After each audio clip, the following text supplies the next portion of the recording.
meeting to order. Just a second.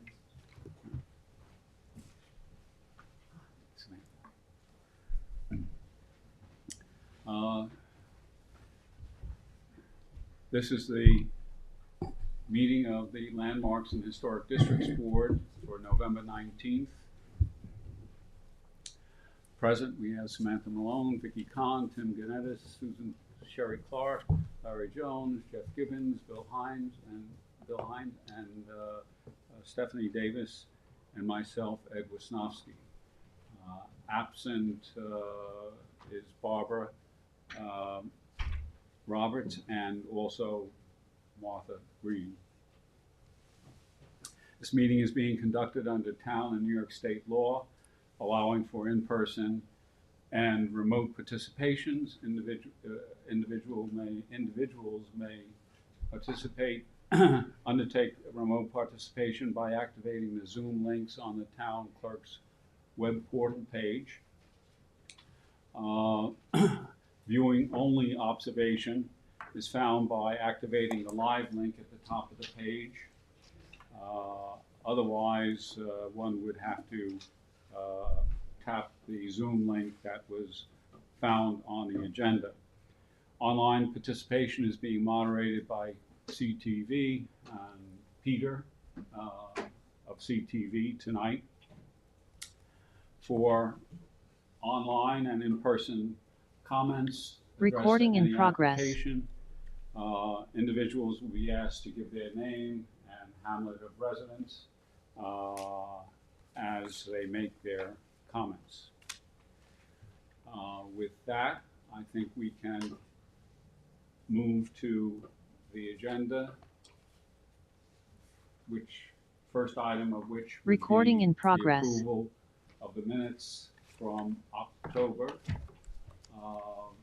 Stephanie circulated the minutes that were prepared, and there were, I think you got a few tweaks along the way, which were then redistributed. And is there any further comment or additions to be made to the minutes? Hearing none, I move their adoption. Is there a second? Seconded by Samantha. All in favor, say aye. Aye. The minutes are approved. We have a number of applicants, a number of parties interested in some of the applications tonight. And I think what we will do is we'll try to address the simpler ones first and the more complicated ones subsequently, so that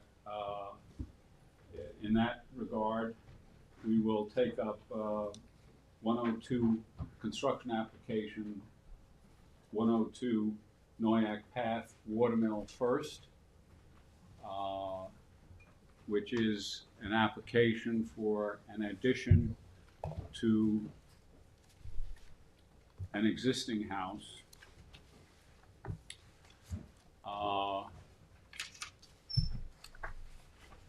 And let me see if I can bring up the application here.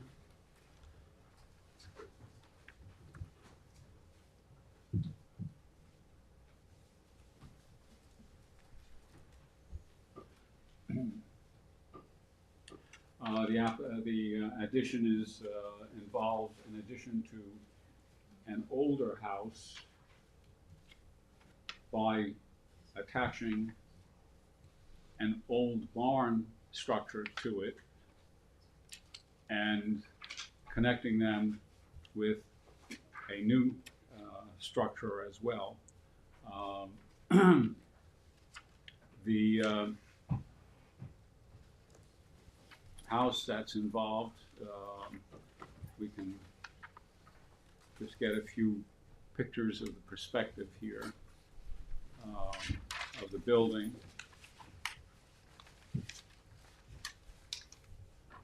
And where is this barn coming from? Well, Okay, you got it. Okay, gotcha. Thank you. so this is the house, subject house that's involved.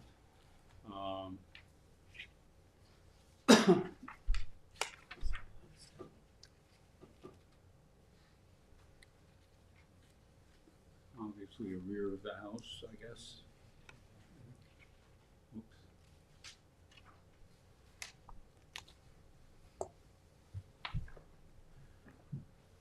So basically, we're interested in the exteriors, so we don't have to go through the interior elements of the project. My look at historic maps shows no house at 102 in 1930, and in 1938 aerial shows a house and a recently cleared area of woodland on which the house sits at 102. So the house, I believe, had an AYB of 1932. maybe it was let me just see if 1932, I think it was. That's what I wrote down. Yeah, 1932. And let me just give also an indication of the overview where it's located for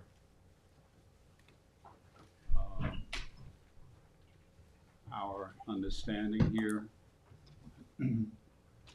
This is off Headapon Road in what is called Watermill. This is the house located here, somewhat surrounded by agricultural field and nursery fields, but also newly constructed houses in recent years. Larry, did you have some information about the possible age or background of this house?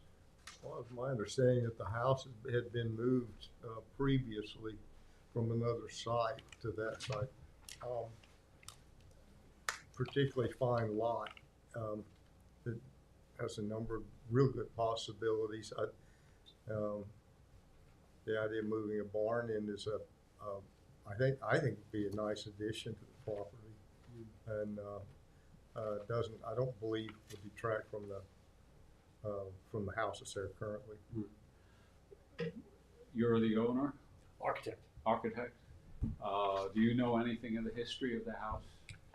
We did. It was originally located in Wainscott, but was moved here by my client's parents to that site.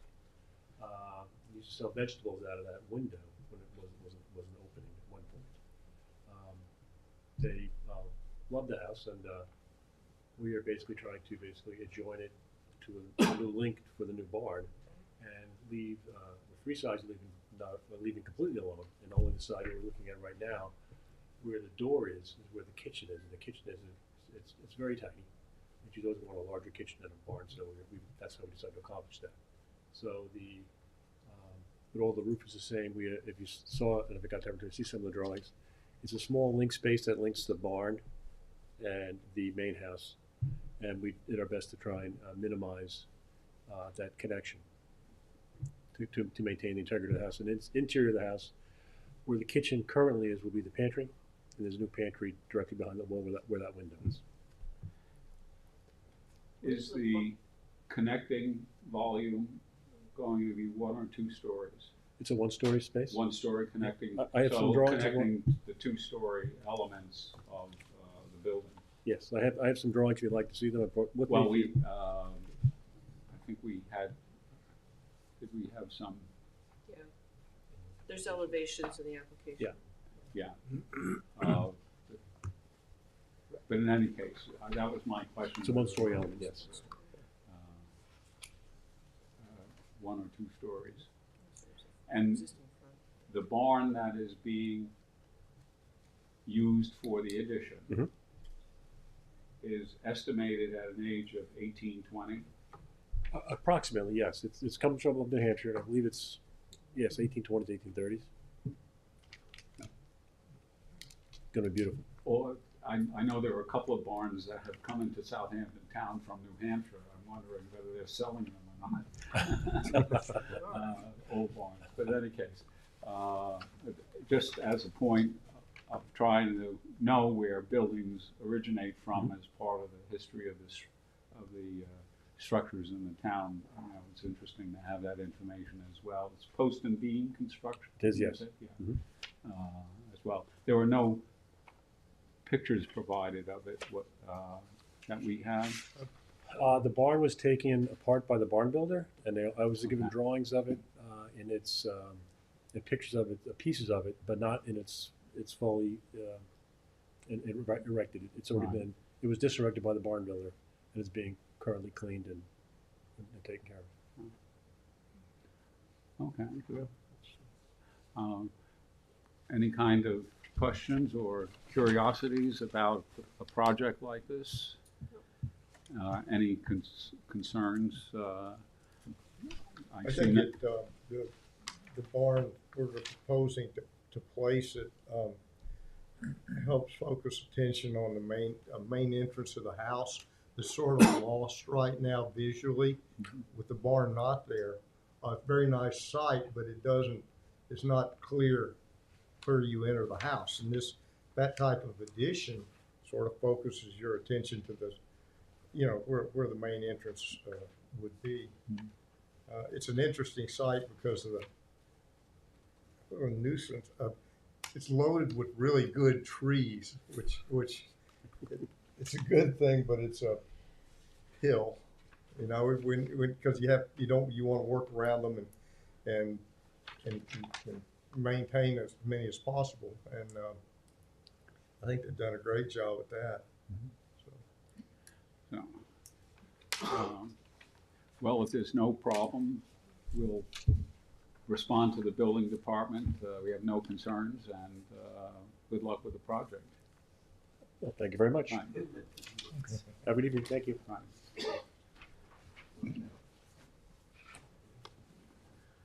Okay, we have 35 Station Road as a application for construction, which, Bill, you did some survey work for this. Yes.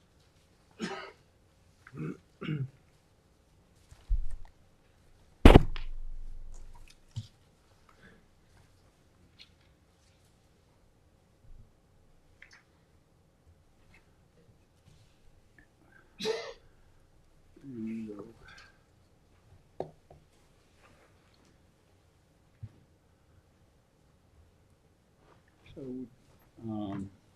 let me get the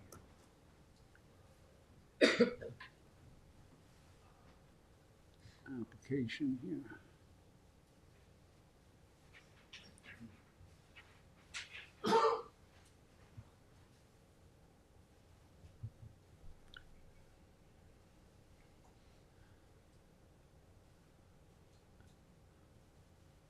We want to,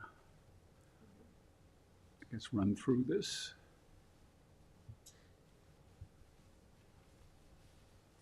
Okay, so 35 Station Road is in one of the original settlement areas of West Hampton, originally known as Beaver Dam. The subject property includes an AYB 1890 residence, an AYB 1900 shed, and several other structures of more recent vintage.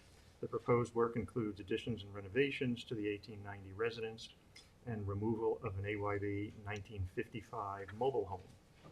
The subject property is not identified in the 2014 AKRF Town of Southampton Historic Resources Survey, nor is it in the 2004 historic profiles of Eastport, Spionk, Remsenburg, and West Hampton. There are two identified historic resources in the proximity of the property: WH5, the West Hampton Cemetery, which is located about a quarter of a mile to the southwest, and WH23, the West Hampton Long Island Railroad Station, which is located about a quarter of a mile to the northeast. The 1873 map shows Station Road, originally named Riverhead Road, had been opened to provide access to the recently constructed Long Island Railroad Station, noted as Depot on the map, but no development is apparent on the location of the subject property. On the 1902 map, the subject property appeared to be owned by Alexander Robbins, but no development is yet shown. On the 1916 map, a one-story dwelling is present on the Alexander Robbins property, and the adjoining property to the southwest is owned by Dennis Robbins. The subject property owner reported that Dennis Robbins formerly owned the property and worked at N.B. Rogers and Sons lumberyard. The location of the lumberyard was about a quarter of a mile to the northeast, just to the east of the railroad station. He also reported that the dwelling was constructed in 1895 and that the shed was constructed in 1915. Neither of the Robbins family members were identified in the Long Island surname database. However, both names were found in the New York State Historic Newspapers database. The September 12th, 1896 South Side Signal carried a note documenting that Alexander Robbins had broken ground on the Depot Road, indicating that construction had begun on the dwelling on the subject property. This suggests an approximately 1896 construction date for the dwelling. The June 14th, 1919 Country Review carried a note about Dennis Robbins and his work at the Quogue Field Club. As it was his 16th year there, he likely began his job there in 1903.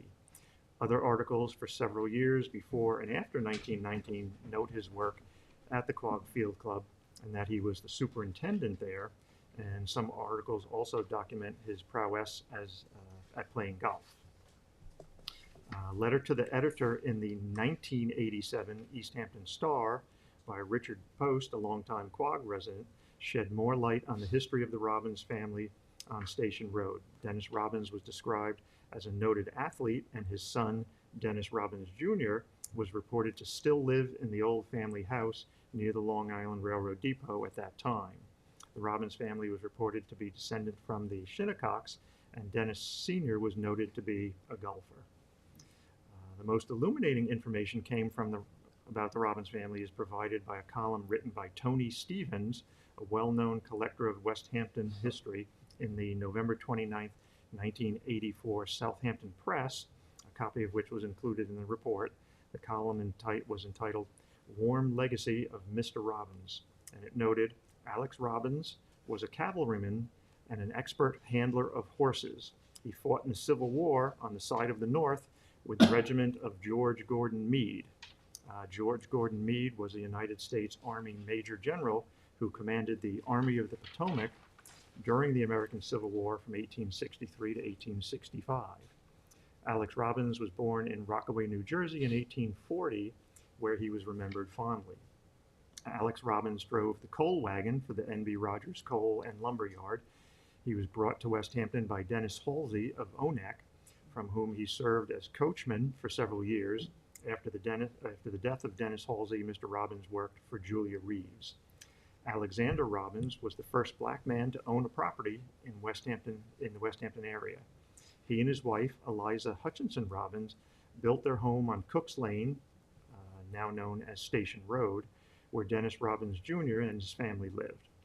There, their children, Sadie, Louise, Dennis, Henry, Mary Ann, and Mildred were all born. Eliza Hutchinson Robinson was born in Richmond, Virginia, and she came to West Hampton as a laundress with her mother, Isabel. Belle, as she was called, had been born a slave to the Hutchinson family of Virginia. In about 1878, Eliza's mother, Isabel, married John Smith, a Poospatuck Indian, who was an educator and a farmer. John Smith taught school and worked for Stephen F. Griffin. Alexander Robbins is noted in the New York State death records to have passed away on December 2nd, 1924.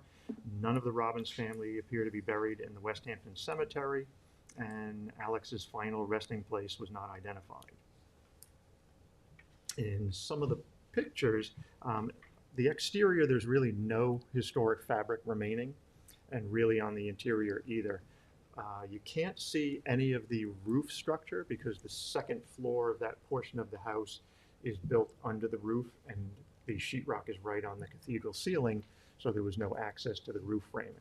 You can see the floor joist, the girder, and some locust posts in the basement, which again indicate like an 1896 construction date. Although the locust posts have been replaced structurally, they're still there, but they've put in steel posts alongside of them. And I guess in leveling the house, there's now enough room above the post you can slip your hand in. The posts really aren't functioning, but nice to see that they're still there. Okay. So the subject property appears to have been initially developed with the dwelling in 1896 by Alexander Robbins. The subject property is clearly associated with the Robbins family, which is known to have occupied the property in 1896 and in 1987. More research would be required to determine the ownership between those years. This property does not appear to meet any of the criteria for consideration as a landmark under the Town of Southampton Code. Proposed elevations of the dwelling were included in the report and show the addition, which is substantial and is noticeably taller than the original dwelling. It does change the character of the modest dwelling. There does not appear to be any historic fabric remaining on the exterior or interior. The addition of the covered porch was done in 2016 and previously changed the character of the front of the house. This covered porch will be continued across the front of the proposed addition. The covered porch on the sort of south, which is the sort of left rear portion of the house, also appears to have been an addition of a porch, which was then later enclosed. As the house has already been modified, the historic fabric has been removed. I don't feel that the Landmarks Board should have any objection to the proposed construction. So, any other feelings about what Bill has recommended? I, total agreement myself with that too. Without any other concerns to be expressed. Would you like to say something? No, I was pretty amazed at all the information that you came up with. That was very impressive. And eventually it should follow the path through the building department back to your email box. So, Very good. okay. Thank you so much. All right, so we will respond to the building department with no concerns for that. Well, one just minor note, when we bought the house, they had a sign out front that said Robin's Nest, which I thought was very, very descriptive. Yeah. Does the sign still exist? The kids wanted it, so we sent it to them. The kids are our age. Out Dennis is the Robin. Right, oh, to the Robbins. Right. Dennis is Okay, They children. asked for a We sent him sign, one. so we Good. sent it to them. Very good. Yeah, one of the articles did mention that the house was called the Robin's Nest, so, yeah. Yeah, that's so cool. Thank you so much. Okay, thanks for the information too. Okay, with that, we have, is there any other specific application that anybody, besides the ones that I've already collected? That is, okay, without that, why don't we go back to the agenda and deal with the certificates of appropriateness, which I think for the most part, at least two of them are relatively simple. We received an application for 2422 Montauk Highway, Bridgehampton, which is proposed renovation of a commercial building on Main Street in Bridgehampton.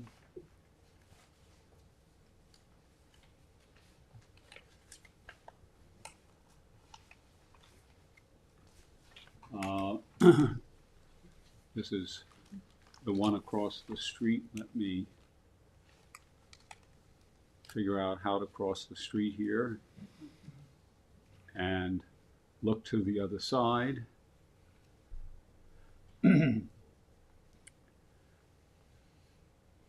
This is the subject storefront that's involved. At the moment, it was a Compass real estate office. It sits next to the other half of the building. This was formerly one building, and then it was subdivided as a property by putting a wall down the middle of the building sometime maybe in the 1970s or so. On the western half of the building on Main Street in Bridgehampton is the Eddie Arthur Hair Salon, and they wish to also create the environment for a hair salon in the east half of the building. What it involves is taking out some walls and installing a staff kitchen area and a few other modifications. It's in the rear of the building, so you would not see any effect through the windows of this portion of the building. And in addition, since it's on the dealing with the interior wall area that separates the two halves, where the walls would be rearranged for the accommodations that they want. I think there's also a hair washing basin that they want to put in as well. There's no exterior impact that's observable from the interior construction that is taking place. So that's number one. So, Susan, you have something? Could you refresh my memory if it's interior, why we need to review it for it to? Well, it will confirm the fact that there's no exterior impacts, and if and we do know that sometimes things that are applied for often wind up in a different form than. Thank you. That's helpful. Thank you. So that's the principle here. Are there two front doors to the building? Are there two? Two front doors on Yes. separate, will those stay? Yes, there's no change. It's basically rearranging the rear of one side of that building. Yeah. So if there's no problem, we've all had the applications passed under our noses, and nobody has found any other concerns. Why? We should have a motion to issue a certificate of approval. I so move. So Stephanie moves. I will second it. Any further discussion? Seeing none, all those in favor say aye. Aye. And the motion is carried. Now across the street, back to, I should have started with 2415 instead.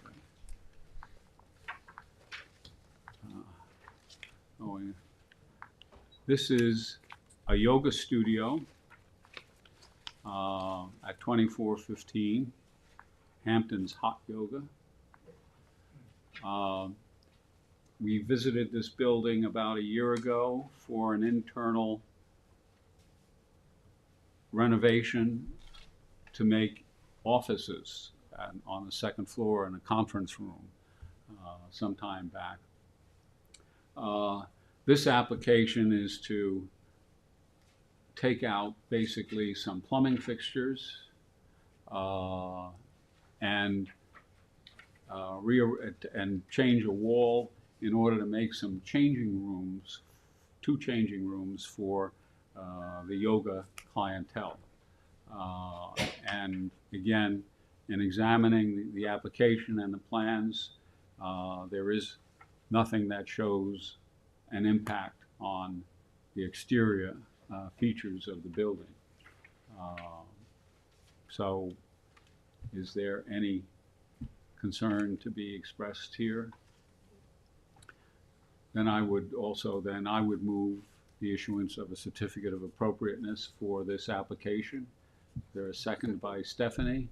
All those in favor say aye. Aye. Okay. The application is approved for a certificate of appropriateness. The third certificate of appropriateness for Bridgehampton's Historic District is 2252 Montauk Highway, Bridgehampton. We had a preliminary exposure to this, if you recall, back a couple of months ago. We offered some suggestions and concerns to the project. So the project is located at the corner of Butter Lane and Montauk Highway in Bridgehampton.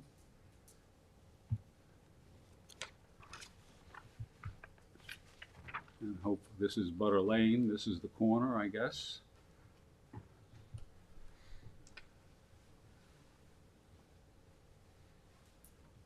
Which way are we going here?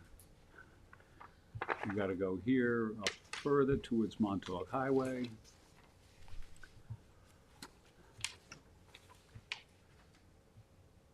And as you remember, it sits next to the property of Loaves and Fishes, significant retail operation in the town. Let me see if I can then bring up the, I didn't bring up the 2252 just to give an overview. Sean, you want to begin? Sean Leonard, the architect for the application. So what we're looking to do here is we actually have, it's a piece of property in which on the corner of Montauk Highway and Butter Lane will be 2 retail spaces. I have some, I don't know if you have copies of drawings or not. I have drawings if it helps. I think they might have come with the application. No, I don't know, but there necessarily changes. There were some comments that the board had made that we tried to address.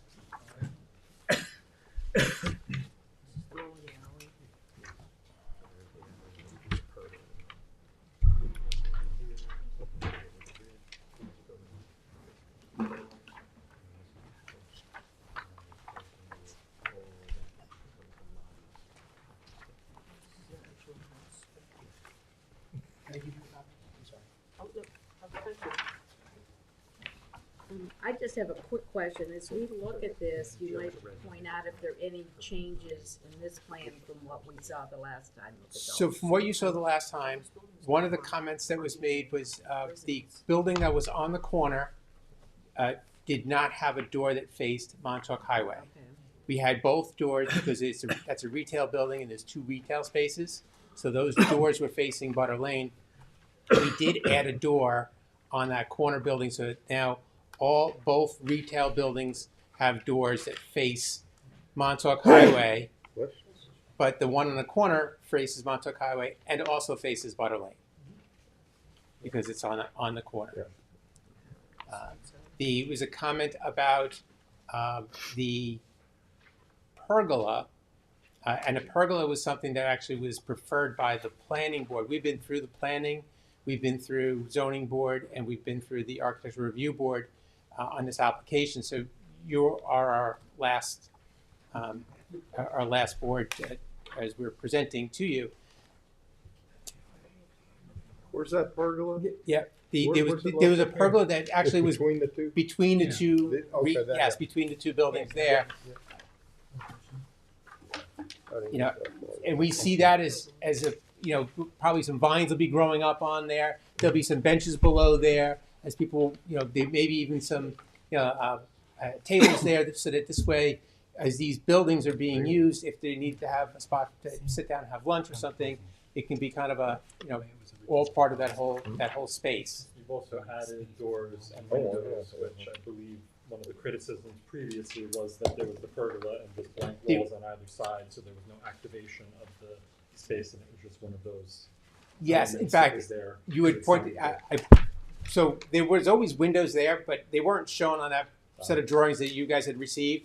Okay. So I wanted to make sure that I got those windows and doors highlighted So they do empty out into that space. So there's just not a solid wall. That's right. So the retail spaces would also look out into that, and per your comments as well. Can you enter off of that?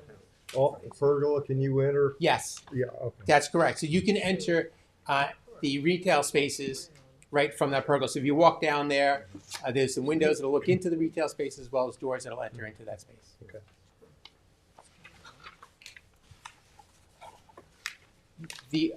The other concern was, I believe, because on the back portion is the residence. Now, there was some concerns about the parking of that residence, the parking coming up to the side of the residence. That became a factor of when we were before the zoning board and with the planning board, the neighbors had requested that we not have the parking along the northern edge of the property there, and they wanted it moved away from their properties. So the only place it can go was next to the residence, which is something that the owner is just, it's not originally wanted, but it's something that we had to kind of give into in order for us to meet the parking requirements that the planning board requires, and also to satisfy the neighbor's request. So But it still faces, of course, it doesn't face the road we talked about, Butter Lane and. right, so if it faced that way, then we'd also have two curb cuts. We only wanted to have the one curb cut that was coming off of Butter Lane. So when you come in that one, then you have an entrance that goes right into the house there.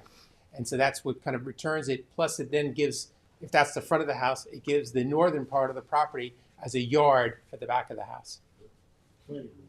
And the planning board actually wanted that. That was part of another request that we had from the planning board. It still appears odd to me. It appears like pulling up to a commercial hotel with a canopy type thing, where you go in and check your luggage. And It has changed, and the detailing is. I think we it's a talked little about more two subtle people and just not knowing domestic where to go. Yes. than it did before. It looked very commercial. Doesn't look quite so commercial. Yes, in the hopes is that, it'll all be very residential. The landscaping is going to be residential. It'll be shingle style. And the idea is just for the owner would have a place to be able to pull up and park their car. There's no garage on the property. Right. Not that we can have one. There's no Most likely end up having barricades there or something. They'll live there, except when they want to move them. I just see people making U-turns in there.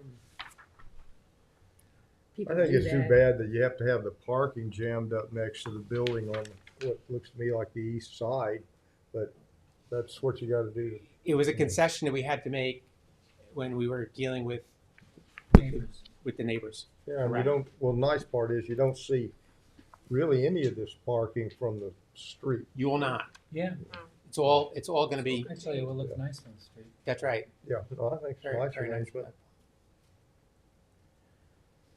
In your dealings with the planning board, did they ever raise any questions about the amount of square footage? You have 59, total of 5,940 square feet of office space, which if it was in one building would require residential space in a building. And that kind of was originally the master plan for the historic hamlet of Bridgehampton, adopted in 2004. Did the planning board make any reference or have any concern about that when you dealt with them? No, not at all. In fact, they actually liked the idea that we kept the buildings more residential and small in scale and size and not have a large building sitting on the corner. But the question was, it eliminates the need for residential space associated with an office building. And that was not a question that the planning board ever, okay, that's Yeah. good. Yeah. Carl Benacasa, 860 Montauk Highway, Watermill, New York, for the applicant. Good evening.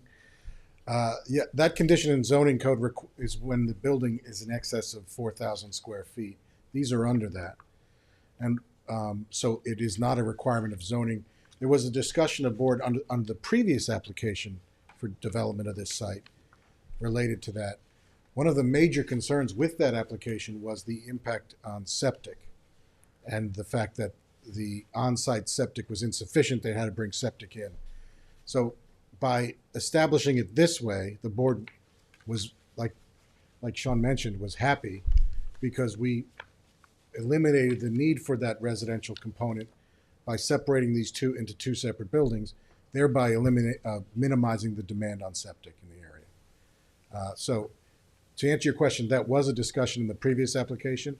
It is what geared us towards development of this application in consultation with the planning department and the board. So the need for the residential components with respect to the commercial buildings was eliminated. In part to accommodate concerns with septic. Yeah. In the previous iteration, there was a restaurant there. I don't know. I don't think it didn't come to this board necessarily.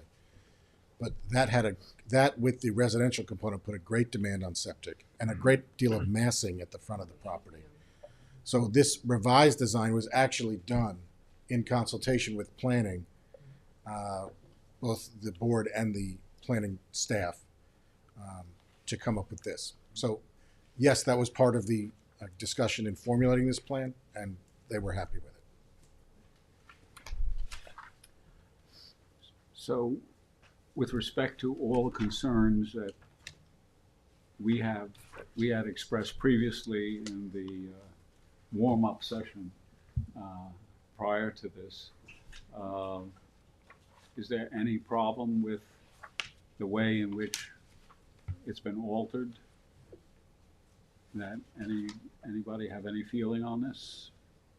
Well, I think that, they heard the things that we completely hated. There was some attention paid to easing up on some of the grimness of that passageway, and that now got a pergola and animated by windows and doors. The portico share to me looks, it doesn't scream. The back building now looks residential, completely residential. And there's enough space between them. And I don't know, it seemed like the other portico share came further. It just seemed bigger. This looks better. Yeah, I think it's an excellent use of the site. I can't believe there's a lot that's come down to us in this day and time. It's basically a jungle. It's been on that corner for as long as it has. Matter of fact, to me, it'd be a nice thing to bulldoze the building on the west side of Butter Lane and that parking lot out in front of it and try something along these lines. Your concerns with the parking were shared by the applicant, but we were forced with the parking requirements to do it. Yeah.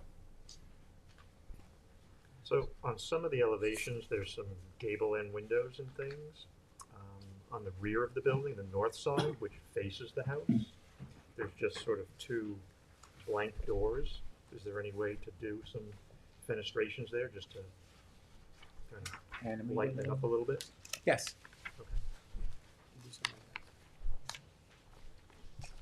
You're talking about the rear elements? Sure. Yeah. Absolutely. So some of the other elevations, there are some windows up in that. I know there's not a set floor there, but it just gives you the feeling that there's It's like something. you're in town. It's not like a grain. to give it more of the residential. Right. It would be more pleasant for the occupants of the house to look at it. Yes. Right. Plus, if you park there, you're going to be facing this, what are now essentially blank walls of the, Right. of the back of the building. It's not very Good point. welcoming. I think this is much improved. So this is the same set as was presented to the ZBA on the 12th? That is, Planning. So ZBA first, it has been CPA on, oh, I see. Who, What difference does it for, on 11/12, it was ZBA or planning board? Planning. planning. Yes. No, 11/12, 2024.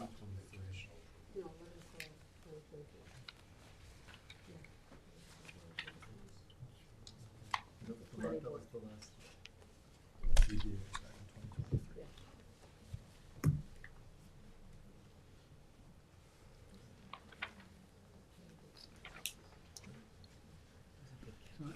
Anything further to be dealt with here? Everybody satisfied? Looks like it. The resident's shaky, but I mean, the main So, street, I think, is question more then important. is there a motion to issue a certificate of appropriateness for the plans as made? Tim? People comment or ask questions? Yes, people can comment, and actually, Is this a public hearing? it's not a public hearing, but on a certificate of appropriateness, public hearings can be held. So, if you are, Yeah, I just want to clarify, I just want to know a little bit more about it, I just have a couple of questions. Yeah. well, take your opportunity for public discussion here. Okay. Yeah. All right. So yeah, I'm Tom Watson from the Bridgehampton Civic Association. I live at 89 School Street in Bridgehampton. So I'm just curious, do you have what it's going to look like on the Butter Lane side? So that's the back. You do have Yeah, I just wanted to see what that looked like. to be the western elevation. And the reason I'm asking is because as you come from the west down Montauk Highway, this gentleman was saying there was another property on the other corner with the parking lot in the front. So as you're coming down Montauk Highway, because there's that parking lot, you have what I call a nice view of what I call the Butter Lane side of the building. So I was just curious what it looks like. Oh, that's the side? That's it. Yeah. Yeah. Oh, okay. Okay, so, okay. And then the siding, is it going to be the same cedar shake siding as the current Loaves and Fishers buildings? Yes. Okay, so it's going to look like that. Correct. Okay, so White trim okay, and cedar siding. so I'm happy with that. So I just wanted to make a comment. The reason I think I and the Civic Association would be concerned, obviously, it's in the historic district, but it's in the historic district. We all know there's what I call 3 major intersections, and this is one of them. And even though the historic district starts at the Dime Savings Bank, further west, I think when people are coming down Montauk Highway from the west, sort of coming towards the downtown, it's only when they come to this intersection that they're kind of like, oh, I think this looks like a historic district. They don't even need a sign. There's the Methodist Church. There's what I call a English colonial style house. It's probably very old. So that intersection is very important. I think you would agree, Ed, in terms of people entering the town. So that's why I was just curious what it's going to look like, especially from that side, especially because of that other corner property that has the parking lot. It offers a view of that side. So the side is very important. So it looks pretty good. Yes. So it wasn't that bad, right? Just had some clarifications. All right, thanks for that. Okay. So Tim moves for an issuance, I'll second. seconded by Jeff. Any further discussion? Seeing none, all those in favor say aye. Aye. Opposed? Okay. Thank you all very much. Have a good night. Approved. And thanks for the information and the presentation. Thank you. Oh, Ed, should it be with the gable windows in the rear rather than? I think that was advised, not prescribed. Yeah. We'll mention it, I think, if I remember.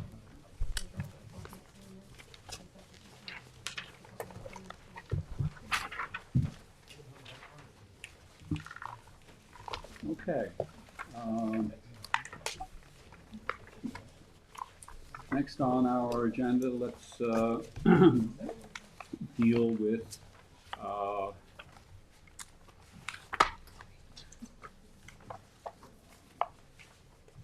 let's try starting with Casabasso.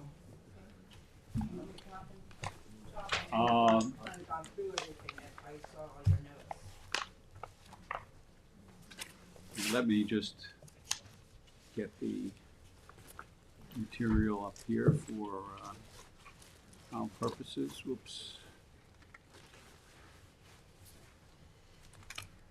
59 Montauk Highway, West Hampton. This famous property. We have an application for landmark designation for 59 Montauk Highway in West Hampton, popularly known as Casa Basso. And the application is from the town of Southampton through the Office of the Community Preservation Fund, Community Preservation Department, rather. And let me see if I can get the material up, which has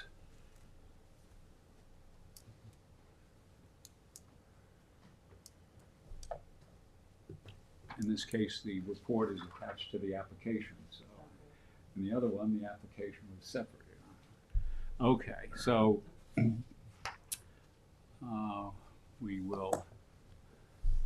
This was prepared by our town historian, Julie Green, and this application is in the prospect of the ability for the Community Preservation Fund to make a purchase of the property for historic preservation purposes. And can you do an explanation by memory of the Sure. Casa Basso? Because public would not necessarily know what we're talking about. Right. Good evening, everybody. So this structure, which we now know as the Casa Basso Castle in West Hampton, was built actually in 1902, 1903. It was built by Theodophilus Brouwer Jr., who actually was an artist who first came to East Hampton in the 1890s with an art class, and he came out and he was a kind of a jack of all trades. He did a whole bunch of different things, bicycle repair, watch repair, and also started his middle lane, pottery. In East Hampton, he met a school teacher named Sophia Rogers. She was the daughter of David Rogers, who owned this property at Beaver Dam Creek, which is where the castle is at 59 Montauk Highway. So in 1902, they bought the 1900. They bought the property, moving from East Hampton with bringing his pottery to West Hampton. He built this by hand, by himself. Supposedly dug the foundation. He was, as I mentioned, a kind of a jack of all trades. So he put this together. This is brick and concrete. He was well known for his use of concrete. He actually built concrete boats. He was kind of an artist in the arts and crafts movement. There's his advertisement for his jewelry and watch repair, and he did bicycles as well in East Hampton. So he moved on to his wife's family's property on Beaver Dam Creek, and these are some examples of his work. He developed a glazing technique that he kept quite secret about, and these are some of his pieces. These are shown. These are held at the Met and MoMA. Many museums throughout the country have his works.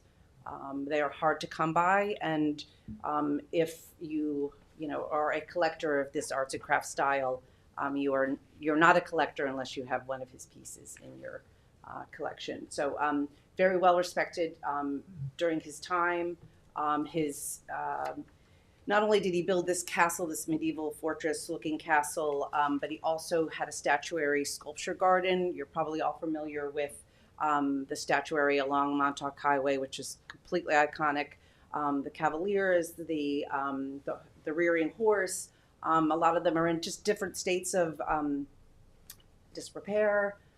Some of the buildings have been removed over the years. It was a much larger property when he owned it. And that's a nice example of what it looked like in the turn of the 20th century. The castle in the background and some of the statuary His children, he had two children, and they became kind of the models for a lot of his things. He also has artwork and sculpture throughout the town. During World War I, they commissioned him to do some statuary around the local area, which there are two there. One is in Moriches, and the second is in front of the Eastport School. And that soldier on that statue sculpture to the right is actually his son was the model for that. And the one thing that I like about, I mean, it's an iconic structure architecturally. It's kind of an interesting thing. Those other pieces are, he was commissioned in Palm Beach, Florida to do some work, so you can kind of see the same sculpture. He's got crocodiles and all sorts of aquatic animals in those things. I don't know if this still exists, so it's nice to see that many of his statuary still exist in West Hampton. Also, John Duck's restaurant had a bunch. No one's quite sure what happened to that statuary. There are some pieces on the property to the west of Casa Basso that were either destroyed or covered. There's a couple of mounds of things. So, and the one thing that I enjoy about learning about these people who have done incredible things here locally, and these things become part of our landscape and iconic. And if you drive down Montauk Highway, you see these, and it's become something that everybody's familiar with as a landscape and a vista that we get to see here. Is that he opened up his studio and his property, this garden, the sculptures, for people to come and see. So he was community minded. He got very upset. There was a newspaper article that said that he didn't allow people to come, and he was very upset about that he did want people to come to see his work, see his studio, see his pottery and his sculpture garden, which he called Pine Walled. So I like when you do research, like you've all done, where you can actually find their names in the newspaper and things that they've done. They weren't just summer residents and just came here and you never heard anything about them. These were people that actually gave back to the community. And Broward died in 1937. Actually, he died earlier than that. What's that? 32. Julie, was part of his facility behind the car dealership? There was part of his of Pine Walled. Some of his structures were behind the car dealership. Those were demolished. That one structure, which is a tower, was demolished, I think, in 2016, somewhere around that. Yeah, it's you can see it in the aerial, and then it's gone in 2018. So, which is completely unfortunate. The fact that it was behind the dealership, nobody saw that structure still standing there. So, it's unfortunate that that's missing. But he was kind of the transition in the art world that kind of began in England, where the Art Nouveau and the arts and crafts, where your designers and workmen started working together and doing these different things. And he is the perfect example of that. Real hands-on. And then, so then after his death in 1932, the property was sold to the Basso family, Frank and Celestina Basso, who actually were in Bridgehampton. Their original restaurant is Basso's, which is where World Pie, now the new restaurant, the new Italian restaurant that's at World Pie. That's where the Basso's original restaurant was. They left during Prohibition. They came to West Hampton. They moved into the castle. They ran an Italian eatery that is still in operation today on the weekends. It's still being run as Casa Basso. The restaurant building has been added onto and changed considerably. We think that might have been one of his kiln buildings where he did some of his experimental work, and it's now been completely enlarged at different time periods, and that building will not stay. So the intention of this project is to acquire the historic structures. Mm-hmm. This structure is to be removed. That's the large restaurant in the center. Yes, the restaurant. Yes, and so the castle, kind of in the foreground on the left side, that big kind of flat roofed building in the center will be removed, and then and the property just to the west of that, there's a small cottage on that property. Was the cottage that the family lived in. He built that as well. That is a private residence. It's owned by the daughter of one of the restaurateurs. When it was Renee's Casa Basso, Renee Mondini owned that. So so that's part of Pinewald, and she's got some sculpture and some fountains on her property, as well. So this does not show the the property is subdivided. I Yes. see. Yeah. Yep. Okay. Yeah. Yeah. All right. I didn't see the property line. Yeah. So it's got 3 different target areas that it will be purchased under, which was open space, wetlands, and historic, or actually Village Hamlet Green. The wetlands is right on Beaver Dam Creek, which is kind of the epicenter of that Beaver Dam settlement. So, excuse me, what's going to be demolished then? The center, the large restaurant building. The flat roofed building, essentially flat roofed building. Yeah. What is the plan for stewardship of this property when CPF acquires? I'd like to see something in there, like a clay arts guild or something like that, something that can work with the mission, some art. But right now that is not, that we haven't really decided where that's going to go. Currently there are commercial there's a commercial entity in there. There's a bakery. And there are some, the interior has been completely changed. And I think if the town does go on and with this purchase and do it, that will bring it back. The main, inside the castle was a main staircase that went up, and the signage that's outside in the front, that's the Casa Basso sign, those pillars that hold up that sign, those are the original 2, the landing, finial things that for the staircase. Newell post, thank you. So we've all had the report forwarded to us for evaluation, and thank you, Julie, for giving an oral summary for public consumption as well. Quick little summary. Question, I missed it. Is there a steward for this property? No, that's what we're just saying, not at the moment. It was still being, determined how it was going to be purchased and if the CPF was going to take it over. Yeah, this kind of property, I know the condition of those. I see the condition, right.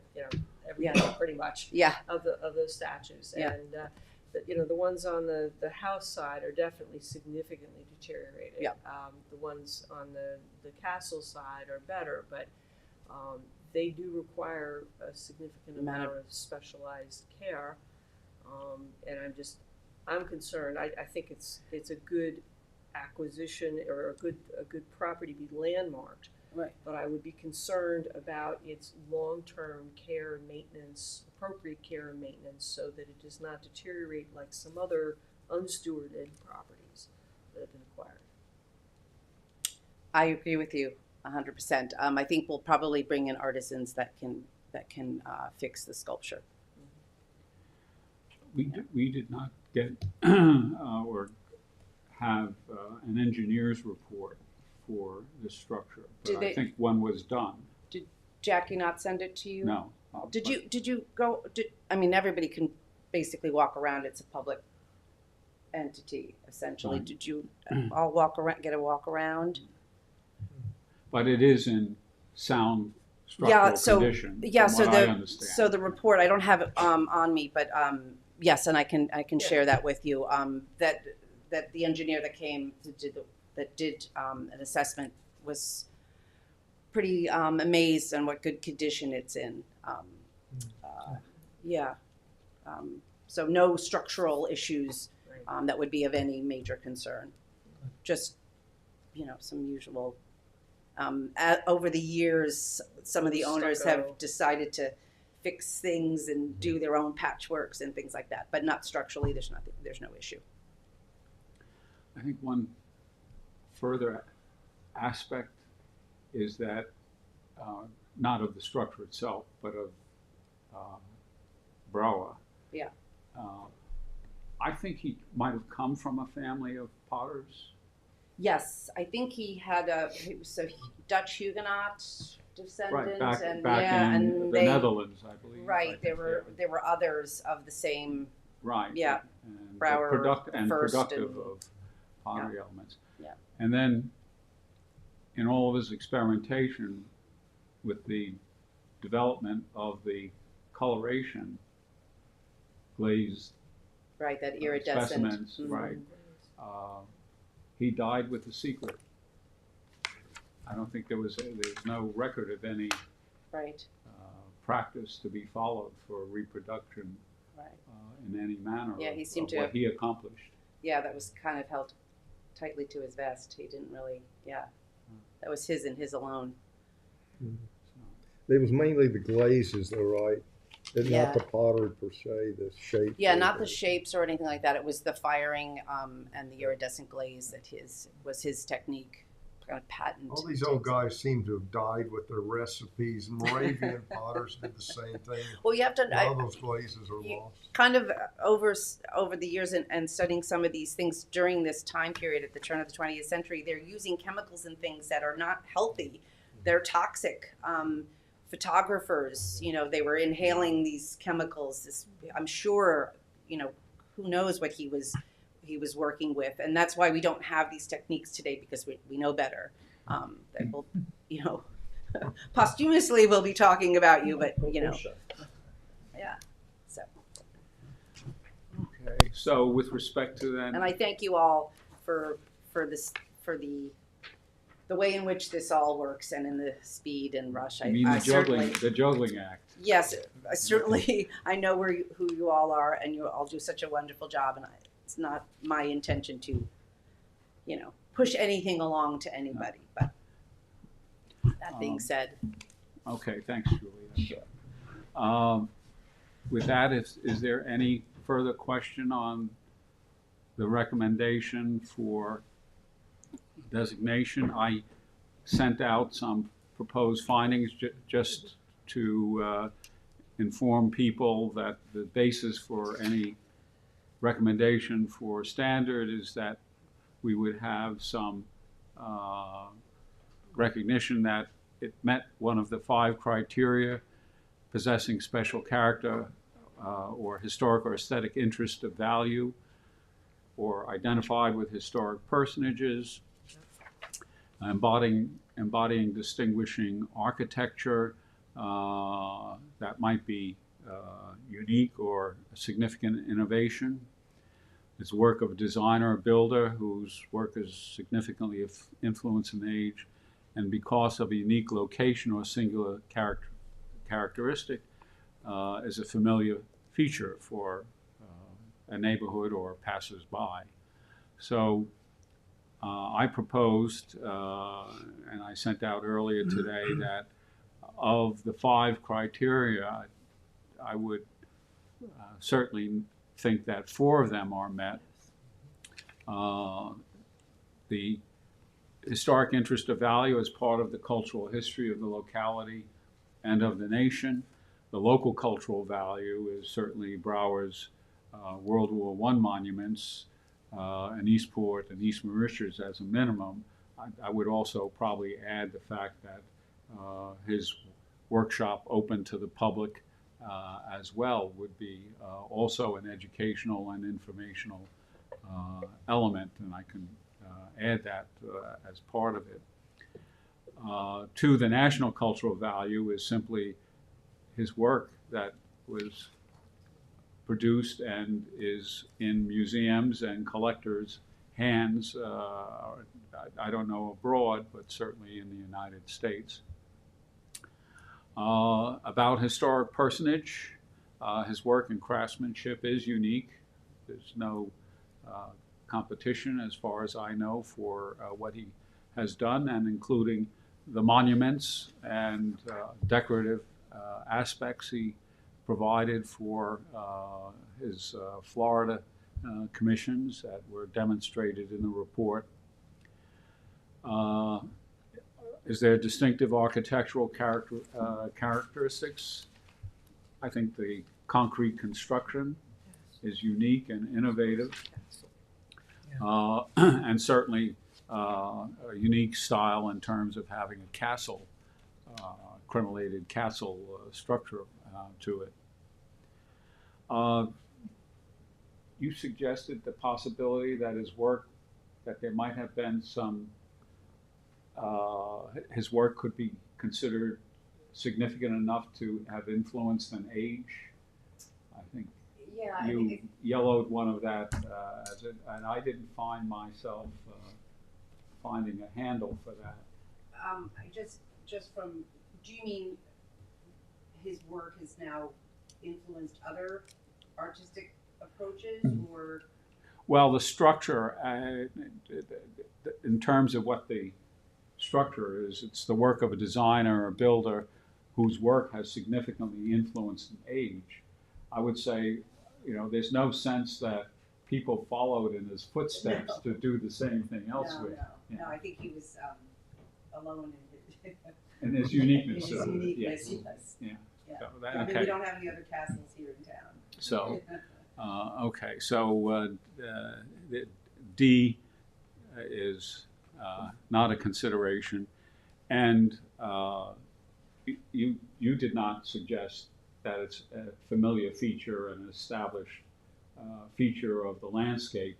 No, just that people drive in and see that. Right. Drive out. But it's a visual. Is it a familiar feature on the highway? It's up there. So we'll include that as well. I didn't get to see, but some of the sculpture that was there, Quo Vadis, was one that is now just, I think, rubble under a pile of dirt on another property that CPF owns. It. They weren't aware that that's what's under there. After doing some research and looking on aerials, those pieces were quite provocative for that time in the 1920s and 1930s. A lot of them were quite gruesome. They're birds and animals and people can't hear you. Oh, sorry. So, sorry, I'm getting a little something. In any case, that we'll look at the 4 A, B, C, and E parts of the code. Are you in agreement with these findings? Yes. As I expressed them? Yes. And so they'll serve as a basis to send a recommendation for designation to the town board. We have a motion. Motion by Jeff, seconded by Samantha. Any further discussion? Seeing none. All in favor of recommending to the town board the designation? Aye. Okay, thank you. All right, that's done, and thank you on that one, Julie. 65 Old Riverhead Road, Hampton Bays.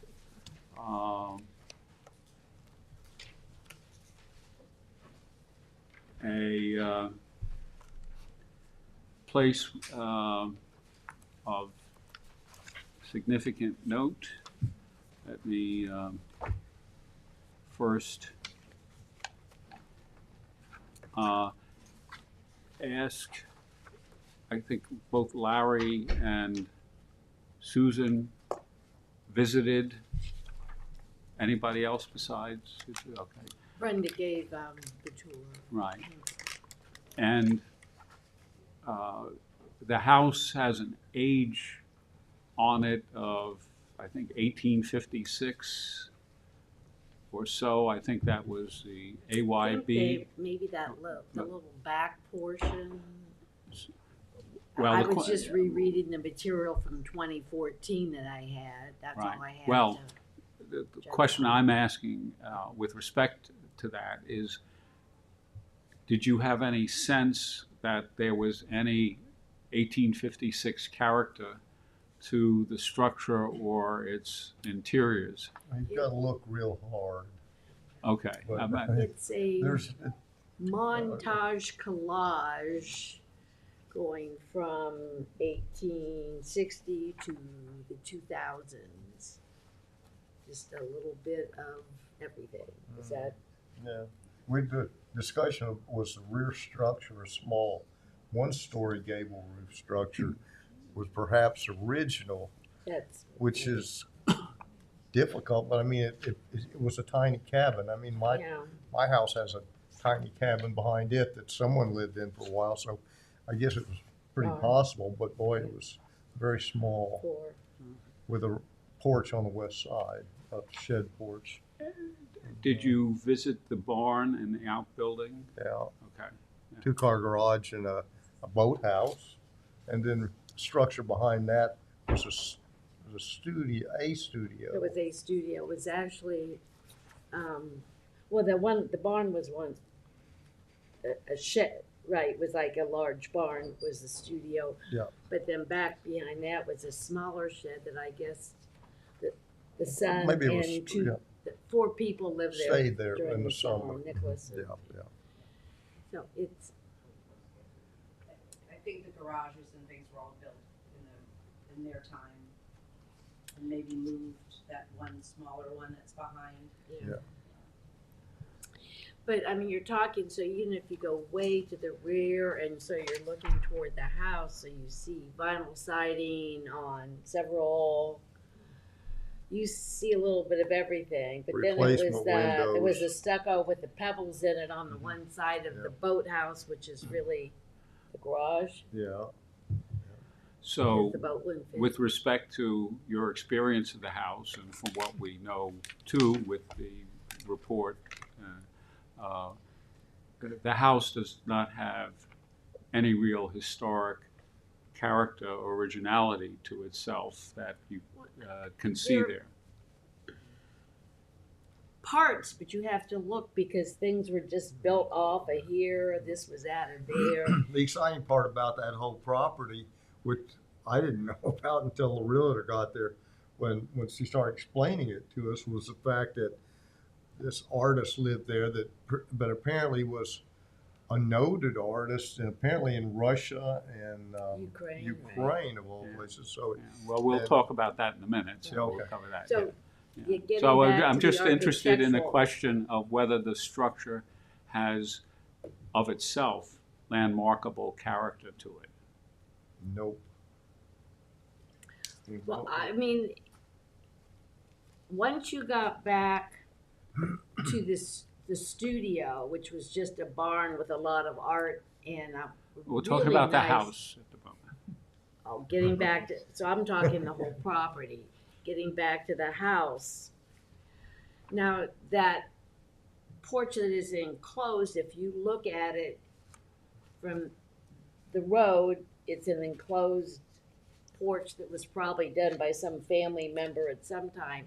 Yeah. But that was his studio, prize studio, that he wouldn't let anybody work in after he passed away. Yeah, no, I'm. So, I mean, so, right, we're but if you talking look about- at it yeah, as just Yes, so what I you're get from seeing. you that there's nothing architecturally distinct and historic in the house as architecture, I as probably built. saw a couple things, but I would have to pull those. There But was they don't a come lot up, to see, yeah. but Yeah, No. the Celotex brickwork. Yeah. yeah, that was that right. But I mean, there were things, but I was surprised though I could look past a lot of that. I mean, I don't know what I was. I'd seen pictures, so what I saw didn't surprise me. But once I knew more about it, there was more the cultural aspect that was impressive. We're talking strictly about, I The know building. that, so Okay, I so- know that. So and It- this is the building. I mean, the replacement windows. I mean, Yeah, those aren't, the ones that appear to be 2/2s are new windows with plastic muntins in them. And there's an interesting collection of columns that they scrounged up from somewhere across the front. They're not original to the house. No. Yeah. And there are some, Inside. a second porch. This is an outgrowth of a porch that's behind it. And that one had two early turn columns. Yeah, And that didn't match, is that? no, they didn't match. And But that was in the studio itself. That is basically what you're seeing is what we saw. yeah. Well, this is more of the historic pictures of Oh, that's interesting. the house. I'm not sure. Does that show that front porch is open in that picture, I guess, huh? No, Maybe they just moved the columns around. Okay. That- There see, is a, Without That's having a any rear- piece of that's the paper rear to extension. look at, it's really hard to, no, this On is, the this right-hand is the side, front. though. we the- had nothing But the to other side, look at to in front, you compare can see it those to. windows, those I guess that's part of it, when you have those has- visual things, you can. Has two cellars. Cellar in the Okay. back with Yeah. one entrance, and that cellar door you see in that. Well, that's that guy's art. I haven't seen any of his art. Look, okay, that's interesting. See, that's the Now- earlier porch with the turn That one I columns. saw in the 2014 materials. Excuse me, I'm Ian Burliuk. It's my grandfather's house. If I could maybe get up and speak, I can clarify some of the points you brought up, if that's appropriate at this point. That we well, have- if you wish to explain something about just the house architecture I and structure. can do that. Yeah, sure.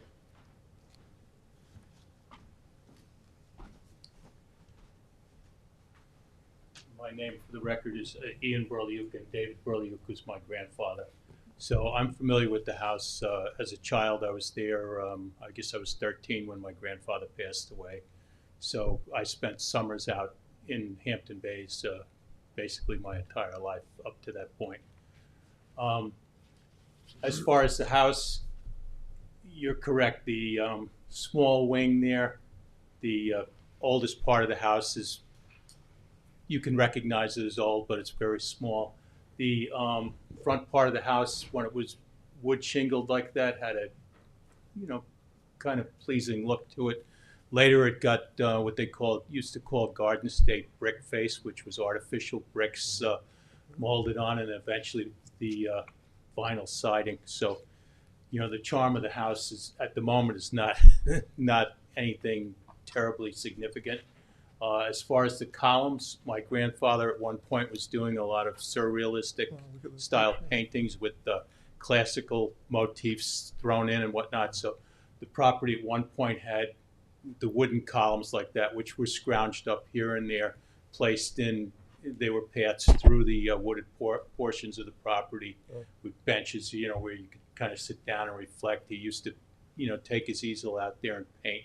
The house was painted, numerous times. In his works, you can see the house. But in the picture of the house where it was shingled, you see it had the statue, which was done by Hiram Powers, who was considered in the late 1800s one of the best sculptors in the United States. He had numerous busts of Shakespeare and whatnot on concrete pedestals surrounded, around the property and that kind of thing. The studio was in fact in the front where those columns are in that picture. The small structure you were talking about at the far end of the property was actually a guest cottage. He had a number of people who would come out and visit, for a time or whatnot. There was no plumbing, and it was strictly a area where they could sleep. There was actually an outhouse on the property at that point. And you use the guest cottage, loosely? Or the whole house was used as a guest cottage? No, The the actual little structure in the back behind the Right. double garage, that was actually a cottage. Yeah. Ellen DePazzi, who wrote the book that the Historic Society, I believe, helped publish, she used to come out and spend a good deal of time in the summer there. She was probably the one who stayed there most often. Yeah, it had a screen door. It has a screen door on it, so we figured it was had the older windows.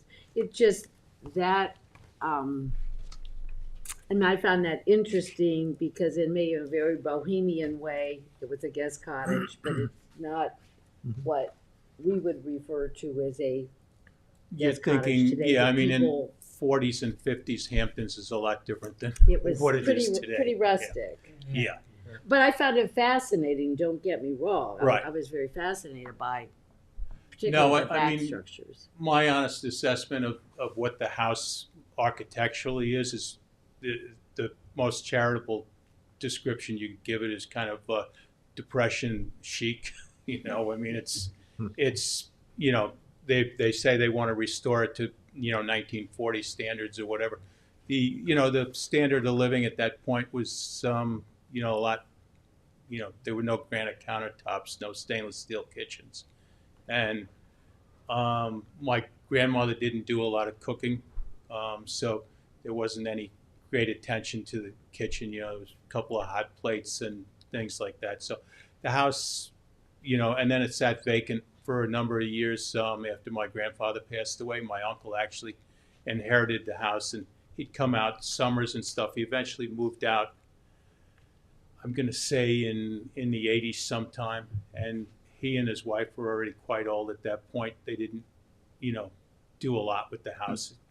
Was the kitchen in that back addition, that one story? Would that have been the kitchen? I believe it was. Thinking back on it, I don't remember anything with an actual stove or anything like that. I think the stove in the kitchen that's in the house now was added by my aunt and uncle when they moved out there. Yeah. My grandmother, I think, cooked, on a small hot plate. And We saw a gasoline stove, like a Coleman stove, out in the which building was it? Cottage. In the little cottage that had the screen door on it. Okay. The one at the very back part. Yeah, I haven't been in that in years. I know at one point it was stuffed to the rafters with the artwork and that kind of thing. But Do you ever recall a boat? There was some discussion that there was the family had a boat that was kept in the house in the little building. the little building on the far east side of Yeah. the. Yeah, my father was always into boats, so I'm sure he stuck a boat in there at one point or another. But yeah, a lot of that when I was a kid, the small part of the house, the oldest part of the house that had this stucco on it at one point, my father then put that shiplap construction or siding up on it, and then later it was vinyl Yeah, we know siding. it's two kinds of stucco. One that sort of a pebble dash style where the little pebbles The are pebble, exposed. yeah, was what it was. So it was, there was a grape arbor outside the thing. There was also a gazebo on the property, which I know the Arts Council says they want to, put the gazebo back up and that kind of thing. But as far as the house, I mean, I looked at the criteria. You had different categories and, architectural significance. I would say there's some history there, but it's not, that in itself doesn't justify the property. But his studio was on the second level front. The of the house. studio was on the first floor in the front. First floor. Yeah, That front, yeah, that front porch. front porch. It Because had been a porch, and I it mean, was, as you this said, would work, but sometimes what they do is they pick a year and take the structure back to whatever year it was. But if you took that particular structure, the front back, then you would lose his studio, which is the most. yeah. I think the I mean- significance of the property is, Well, I mean, my it'd be connection to him, my if he grandfather let and his nobody own else work. paint Which, in it, it had to be, And that was Yeah. north facing light, I would assume. Is what's the, that? the porch, did that face north? it does. Yeah. Okay, so it gets north light, which makes for a reasonable studio light. So. Yeah.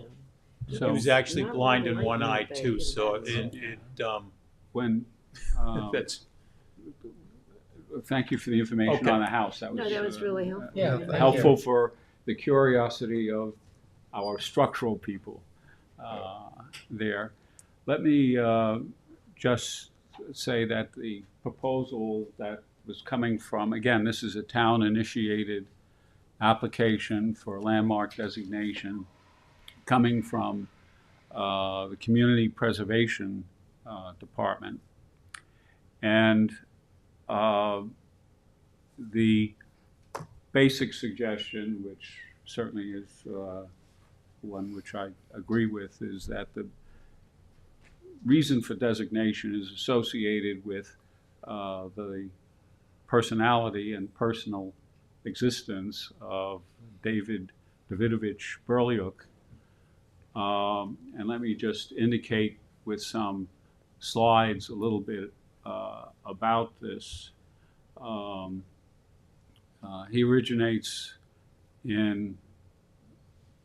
born in the Russian Empire in 1882, and comes from a family where there was a lot of artistic talent, including, I think, his mother also had some artistic displays in the city of Odessa at one point.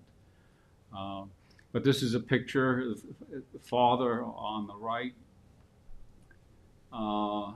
managed estates and the land holdings of minor and major nobility in his career until close to the Russian Revolution.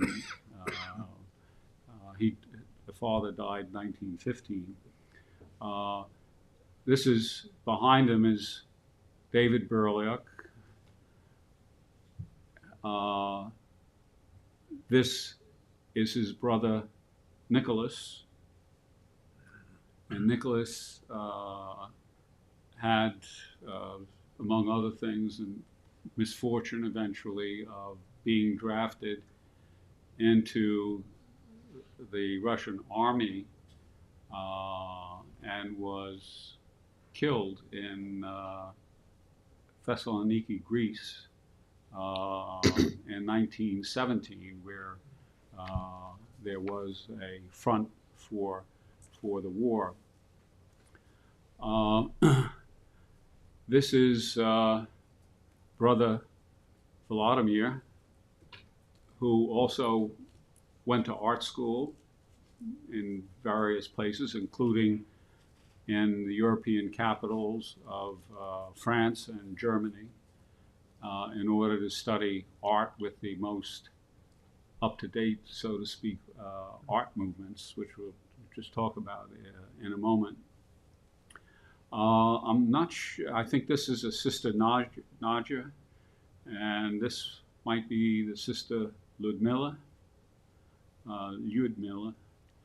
and she went to art school as well and exhibited in some of the same exhibits as David did during the period of time, 1908, 1910, 1912. And so a very talented, cultured family that existed. In Russia, there was, there's a montage of David Berliuk in the flowering of his artistic experiences. He became certainly known, as some moments down the road will point to. He had something of an outsized personality and a self-promoting of his person in the artistic networks of the time, associated with the formation of a movement called Futurism.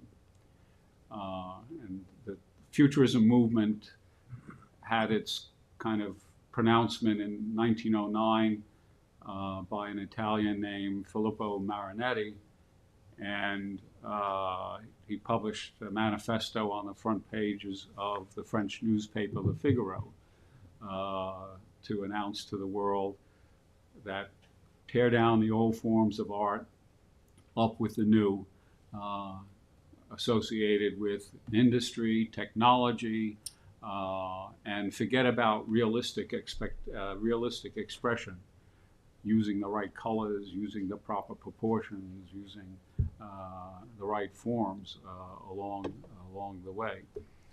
Berliuk, who took up this cause in Russia, became very prominent, organizing and attracting, as he apparently did all his life, other artists and writers.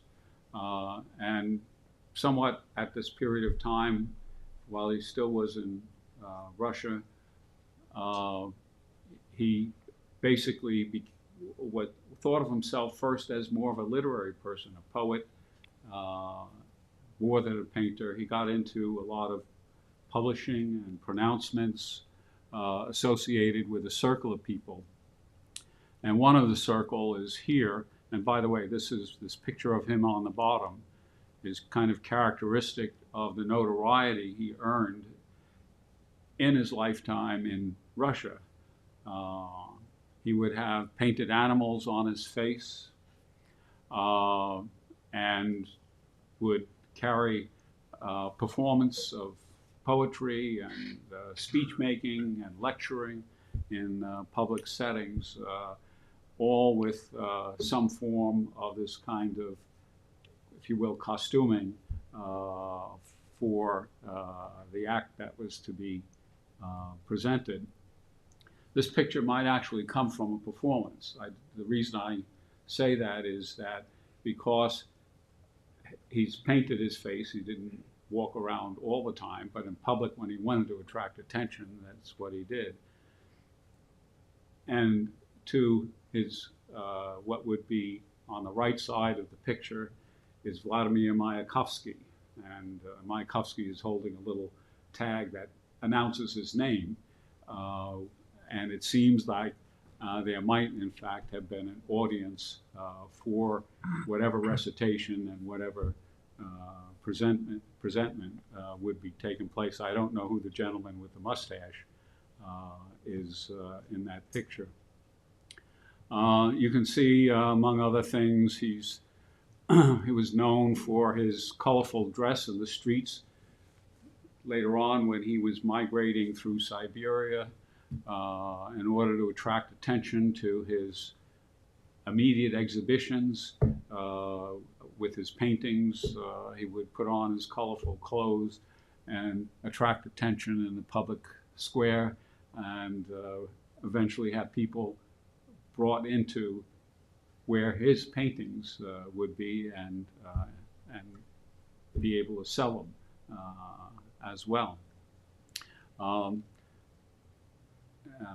Ian mentioned that he had one eye. He had a glass eye. He had childhood injury, different versions of what caused it, but he had one eye, and that presented some problems periodically when he was being schooled in the art school, that he didn't, the art teachers didn't think he would be competent with one eye in order to do good painting. But I read it saved him from the draft, so. Yeah.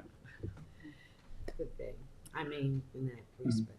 So in any case, you can see here he sometimes wore an earring as well. All unconventional behavior designed to bring a new aesthetic to the world around him. So in his Russian period, this is one of the manifestations of a performance typical of this movement, filled with bold type, all kinds of unconventional communication, like the letters spelled out. The letters spell out futuristic in the big letters, but they're all juxtaposed in different ways. And in the middle here is, in Cyrillic, is David Berliak participating and performing in this moment. Below his name is Vladimir Mayakovsky, who I showed you a moment ago with the tag sitting there. And this is 1914, part of a kind of, quote, theatrical or cabaret type tour presentation that he would have been involved with. let me move on here. This is, again, with the top hat, which was one of his signature elements for a while, is Burlak with his brother, Vladimir, and a woman who also was participant in the movement, artist Alexandra Exter. Burlak also did pictures and films, probably the first avant-garde films ever done anywhere. This one is in preparation for a film that was done in 1918. That's Vladimir Mayakovsky, considered a great Russian poet of the 20th century. And on the left is David Burlak. The film they were working on was Not Born for Money. That was what it was called. And that's a poster for it that I found on a website. An earlier 1912 film does not exist any longer. Only a couple of frames that have not disintegrated from the film have been preserved. That one was called Drama at Futuristic Cafe number 13. And it involved, obviously silently, but it involved something of a dance with knives between two persons, which one of them winds up dead and being carried out. Not particularly a gruesome, not particularly a happy movie.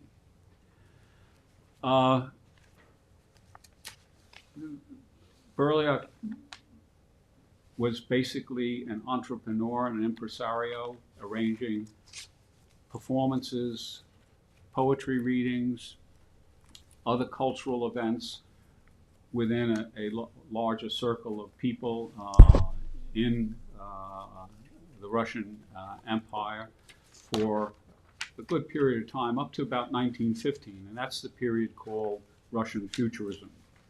And it runs aground, so to speak, with the change in Russia. First, the revolutions of 1917, the February and October, the October Bolshevik revolution in Russia, which led to civil war. The Civil War also might have led to the death of the brother Vladimir about 1920 or so. He was associated with various what we might call militias, for just a shorthand term, involved in the Civil War episodes and fighting within Russia, and eventually was thought to be a suspicious person by the conquering Red Army, and thought to perhaps have been executed by him, but that was a story I've not certainly been able to verify. Burlak decided to 1920 to tour into Siberia and move to the east coast of Russia, eventually to Vladivostok with his family. Hard to believe that would have been an easy task. Along the way, a lot of hardships were reported in various accounts that existed for the family until he got to Vladivostok and managed to get to Japan. And Japan was beginning to open up to cultural movements and experience itself, the intellectual and artistic communities, and they had some sense of the Russian intellectuals and cultural elites being forward, radical in some cases, and they were sympathetic. So he found kind of a ready audience. And he arrived in Japan, and the newspapers began to pick up and publish his presence and his exhibits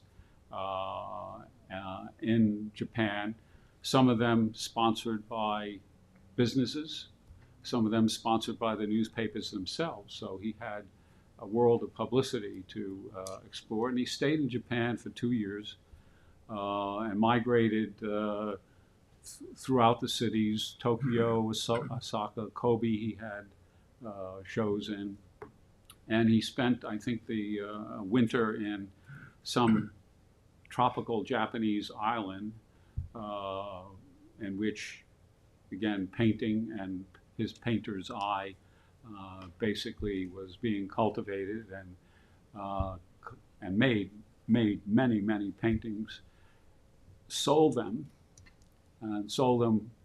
to get enough money to be able to, after 2 years, this is just a leaflet for one of his shows, and I got this from a Russian website, but shows a leaflet for a Berlioz show in Japan. He gets to the United States, I should say he gets to Canada, Vancouver, Canada, takes the train to Montreal, gets off the train in Montreal, gets on the Delaware and Hudson River to go south into New York, and is checked into the United States in September of 1922. When he gets to New York, he immediately integrates himself into the New York art scene very quickly. Has a show at the Brooklyn Museum of about 40 canvases or so in 1924, and that makes enough of a notice that he gains a lot of attention in the New York art scene, so that eventually he's, I didn't get to, one of the things I passed here, yes. In 1924, his big show is, of revelation is in the Society Anonyme, which is a modern art movement in New York City. This 1926 catalog is very, if I can get the,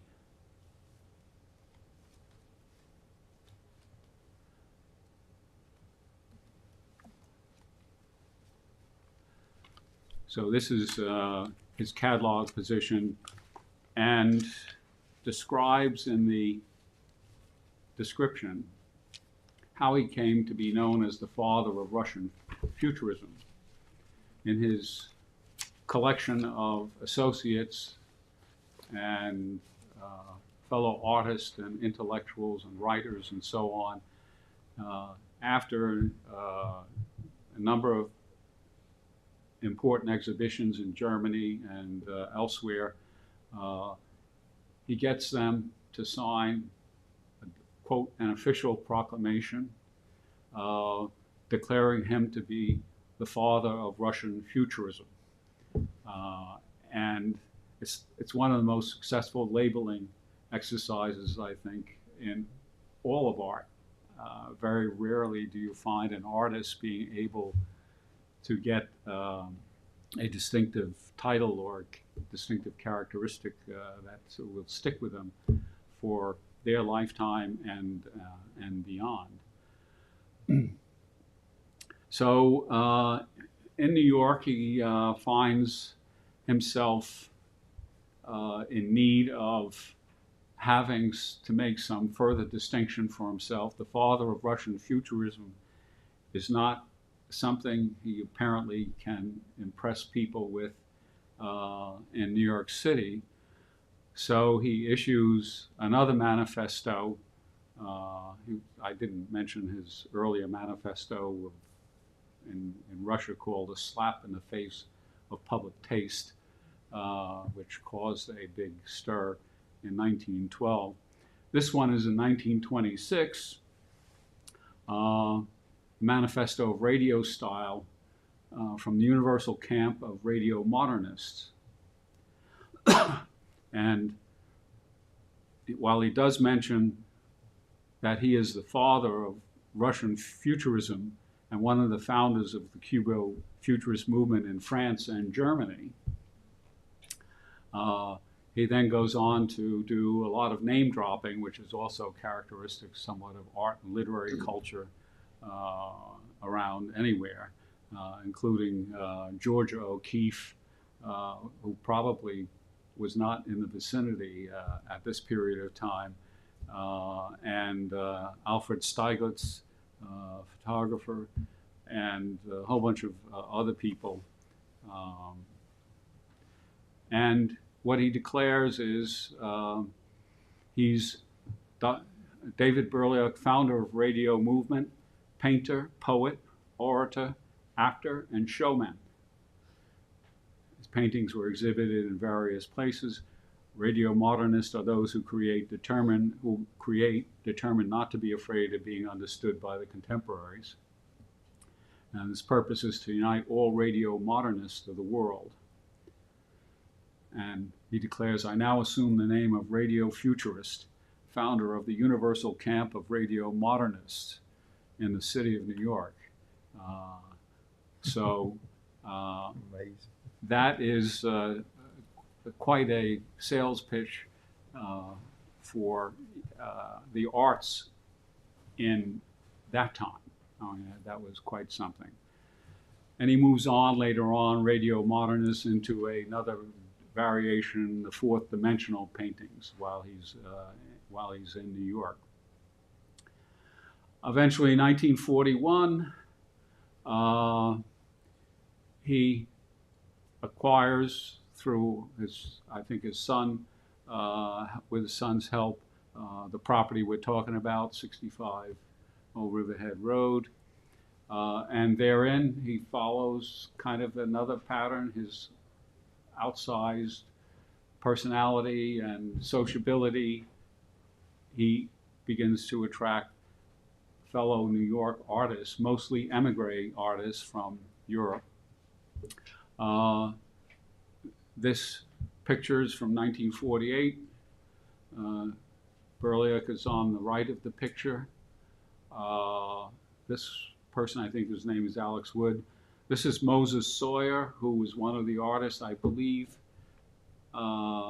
He bought a house further up Squiretown Road, north of where David Berliuk was. This is also a fairly famous emigre artist, Nicholas Tchaikovsky, and he bought a house eventually in North Sea and painted the marine landscape and other types of picture content. And this is another fairly famous artist, George Constant. Anybody recognize where this is from? It's outside the Parish Art Museum, yes. And the collection of artists, part of his weekend associations and sociability, very often in the summertime, where he would hold court. In 1951 or so, 52, I think he with his son bought or built a cinder block building that became the Berliuk Art Gallery. In the summertime, David Berliuk's wife, who I haven't mentioned, but a very significant person in the whole story here, she would sit and hold it open on weekends for the weekend trade of curious art seekers and tourists who might be attracted to the building. And this building still stands, I believe. I don't know. It's not part, the property was sold, I think, but it's not. It was there. It's what? This was subdivided from. Right, it was subdivided It's from the just original it's house. just to the west of the Yeah. house. There's a new house in between this and that, but that still stands. Yeah. And in the accounts of Nicholas Burliak, his son, who gave some descriptive content about his father, David Burliak, he notes that his mother, Marussia, was always at his father's side. And that's true in terms of almost anything that you can see. In fact, she was probably one of the most frequent subjects of his portrait painting, was her portrait.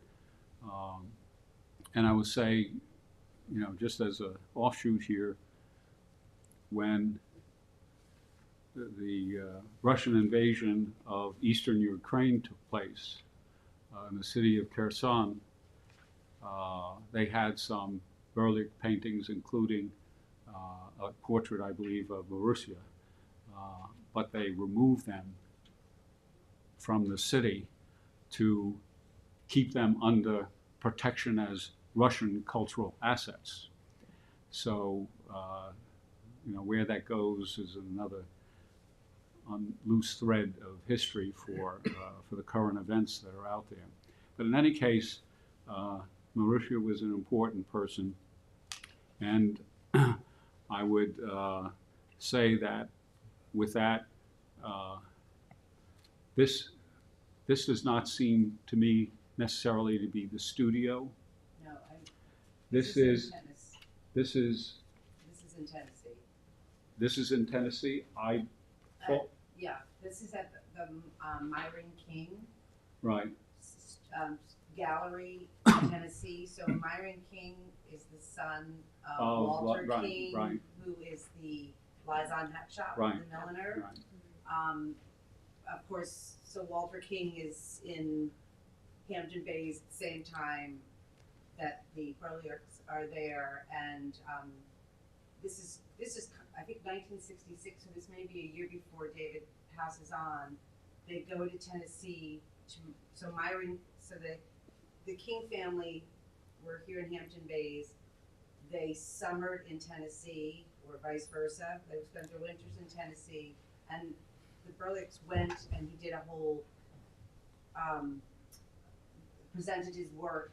The painting behind her by Marussia is a painting of a plantation, a big home that's down in Tennessee, and he painted the structure that was down there. That was the whole art gallery.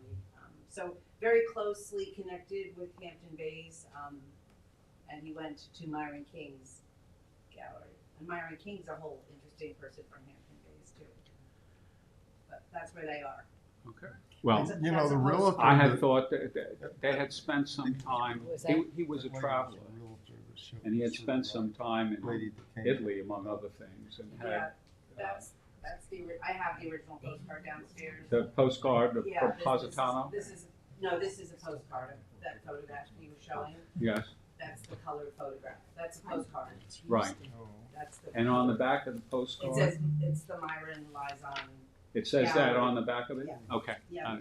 Because Yeah, I've seen a travel. different postcard with a different description. Yeah, so it's Marussia and David Burliak of the Cheekwood Estate in Nashville, Tennessee in 1961. The Burliak exhibition was sponsored by Myron L. King's Liaison Galleries. Michael King was the son of Walter. Okay.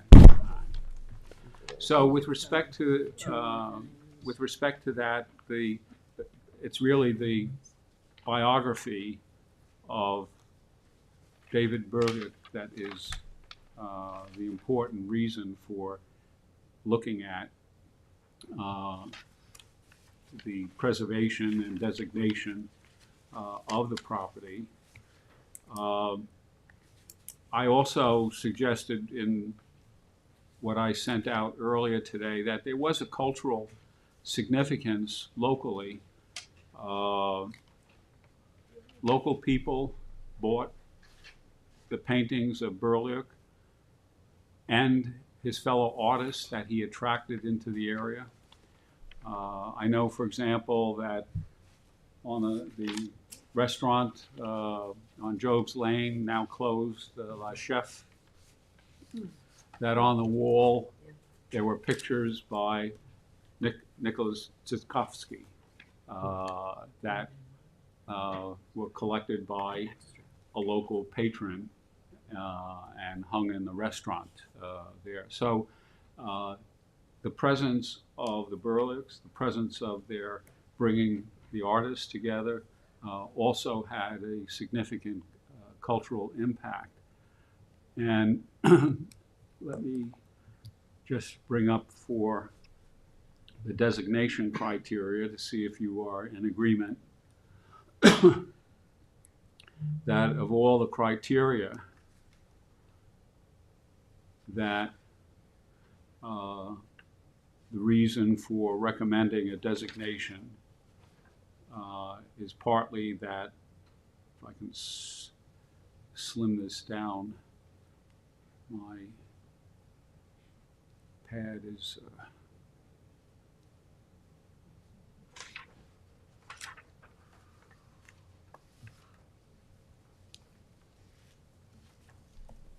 here we go. That there is cultural significance to his presence, first of all. That the home, studio, exhibition gallery attracted artists. And if you look at their works, they often have and reflect the common rural and marine landscape of Southampton town. Among them, Nicholas Tchaikovsky, Moses Sawyer, Raphael Sawyer, John Graham, that was a changed name, but also a Russian immigrant. And the gallery provided for public visibility and sale of those artists into the local market. Also, Burliak exhibitions locally in the Parish Art Museum. I think the Parish Art Museum had a famous one in 1978, kind of opened up the world to the presence of Burliak on the East End here. There's also the element of national cultural value because his works are shown in repeated U.S. exhibitions and international exhibitions, significant ones, and also represented in collections of many museums. You go through I went through probably about 20 universities have Burliak, a Burliak painting. So he certainly has made an impression and imprint through that kind of distribution of the work. In terms of his historic personage as the father of Russian futurism, he was the major impresario and generator for the avant-garde movement prior to 1917, and thus a significant historic figure involved in the change of arts, not only in Russia, but eventually participating in the worldwide modern movement of art elsewhere. And to this day, I did check out Japan scholarship, and I won't bring it up, but there's a fascination in Japan with Burliak even to this day in terms of academic scholarship and the character of all of his work. And particularly, there's not many public, but his paintings of Japanese life at that time. So those are my assessments of the significance of David Burliak. And I wonder if you find them satisfactory in terms of what you've heard and what you've read from Julie, who also prepared, we didn't have to get into art criticism or art evaluation with all the paintings that you provided in the report. And there are two paintings that the Met owns. They are unfortunately in storage. I was trying to get them. They have very tiny little thumbnails on their website, and they were trying to photograph them for me so that we could have them. But hopefully, if all of this goes through, we'll have reproductions of they're called, one is like from Canoe Place, and he's looking out over Shinnecock Bay painting, and then there's another one that's called Hampton Bay, in Hampton Bay. So those two I'd love to actually get a little good glimpse of what they actually look like. And his son, Nicholas, your uncle, he also painted, and he had a painting school on the property in the summers that he offered to students. So again, that element of giving back to the community. And both his sons, your father, David, and Nicholas, both served in World War II, and their names are on the monument on Hampton Bay, on Ponquag Ave, across from the library. So Nicholas was actually an interpreter at the Yalta Conference because he'd gone to the University of Idaho and studied journalism, and that was one of the things he did at the end of World War II was the Yalta Conference. He was one of the interpreters there. Just one other little, there are plenty of tidbits that you can add, but if you scour the internet, you will be overwhelmed by burlaic color and burlaic shapes and paintings. Very, very prolific in character. One of the things he did often was to repeat a theme, and this is two paintings done at two different times. This, what did I do here? I get off my, here we go. The blue version of a horse rider is signed in English, meaning after 1922. The one on the right, in the more red-yellow, is signed in Cyrillic, meaning it was painted in Russia.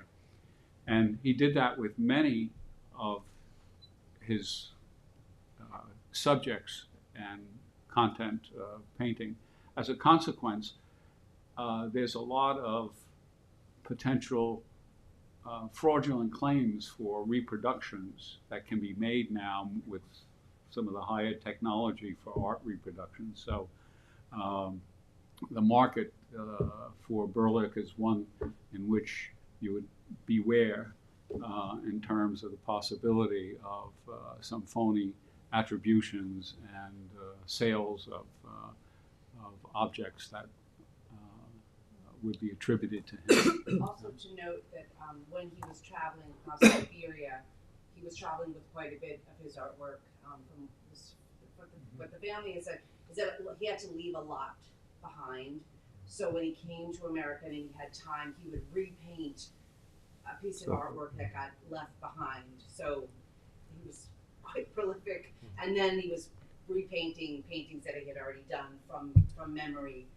So that's what another problem with he had a lifetime interest in returning to Russia, quote, Soviet Union then. And he did finally get permission to travel back in 1956. And he had an ambition to try to recover some of those paintings. He was not allowed to enter under the auspices of any arts organization. He had to arrive under the auspices of a literary organization. And he did get to go back to the Soviet Union twice before he died, but he did not get his paintings back. He also had a similar experience of having an exhibition in Havana, Cuba, under the dictatorship of Fulgencio Batista, and sent paintings down there, and they were never returned. And that too represents something of a loss in terms of the artistic production of the individual. So with respect to just dealing with the findings, did I bring those up here? Yes. That it's identified with a historic personage and with details that I can incorporate into the recommendation to the town board, and describing the cultural values of interest for David Burliak and his home. And given the presence of his wife, if we recommend a name, would it be satisfactory to recommend the name David and Marussia Burliak home as the landmark term for it? Okay. So, is there a motion to that effect? Moved by Tim. Seconded by Jeff. Any further discussion? Hearing none. All in favor, say aye. Aye. Opposed? Okay. The motion is adopted. Just, will this be like uploaded to a portal so we can see the application and the report and go back on our own time and look at this information? Is the- 'Cause I haven't seen the application yet. The application is uploaded, I believe. Okay, Oh, haven't did got you, it. wasn't That was uploaded? back in October, and Oh. I don't, there was some, Nicole told me to give it to you two, and there was some. There was some Okay, confusion. all right. I haven't seen any links. Oh, okay. No, there's an extra. Yeah, so, That draft has changed even since well, October, so we'll get I it, can I'll, send that to you. we'll get Nicole to set a file up, and either she or myself will upload the application and the material that we see here presented tonight. Okay? Okay, what else do we have? No, not yet. Okay. And if anyone is interested in a tour, check with Brenda, there may be opportunity later in the week, so. And I just echo that he did really have strong roots to the Hampton Bays community. They had the art shows at St. Mary's, the Episcopal Church in Hampton Bays, Guildhall, the Parish Art Museum. Collaborated with a lot of the artists in the Hampton Bays group. My grandfather and Nikolai Sikovsky kind of drifted back to more landscapes, and he did the local people, and he always had his easily be out painting. Everybody in town knew him.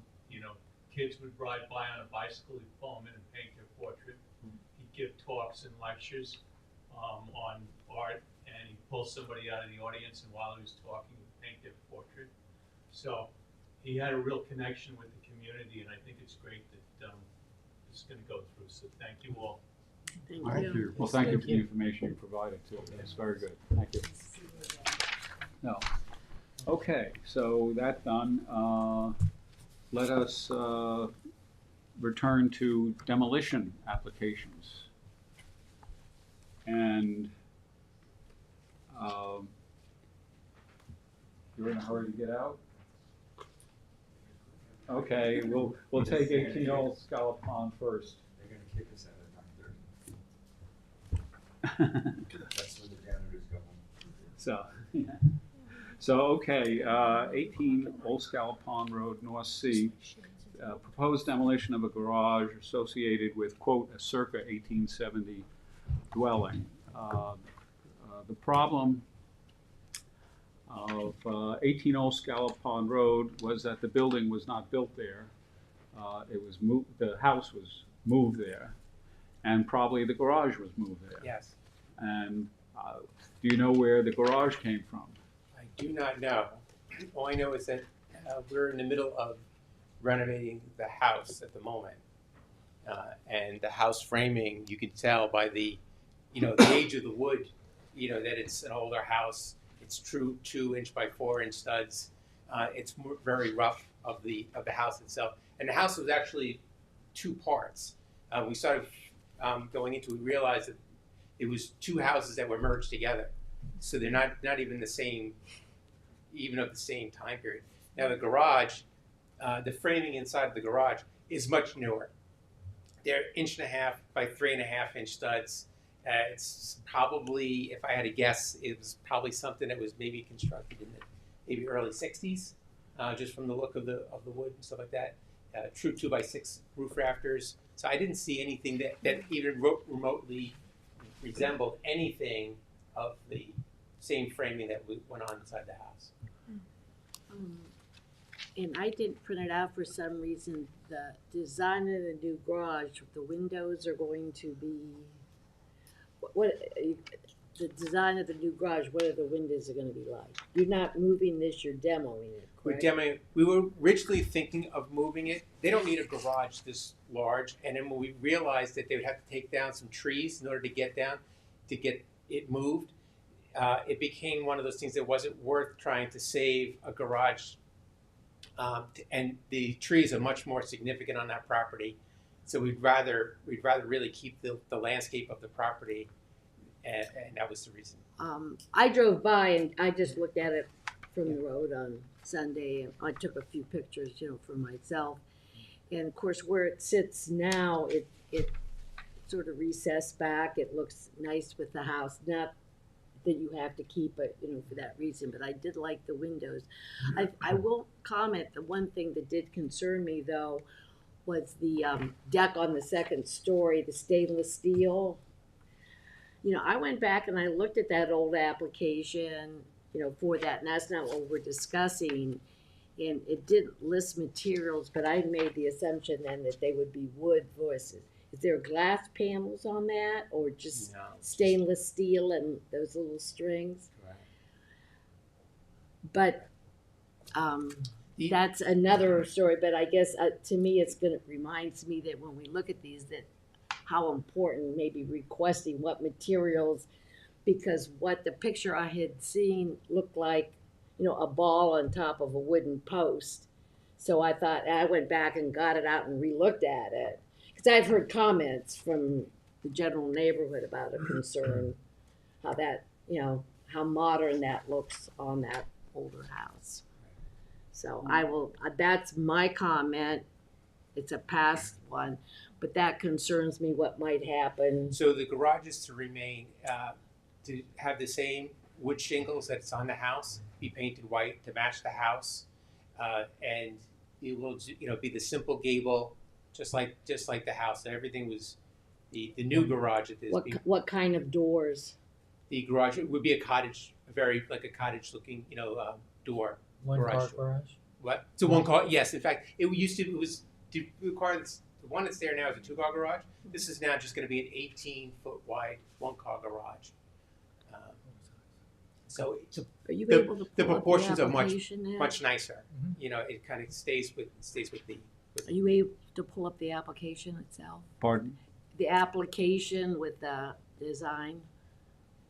I tried to get it on my phone. I thought I had printed it out, but I got a couple other other pages instead.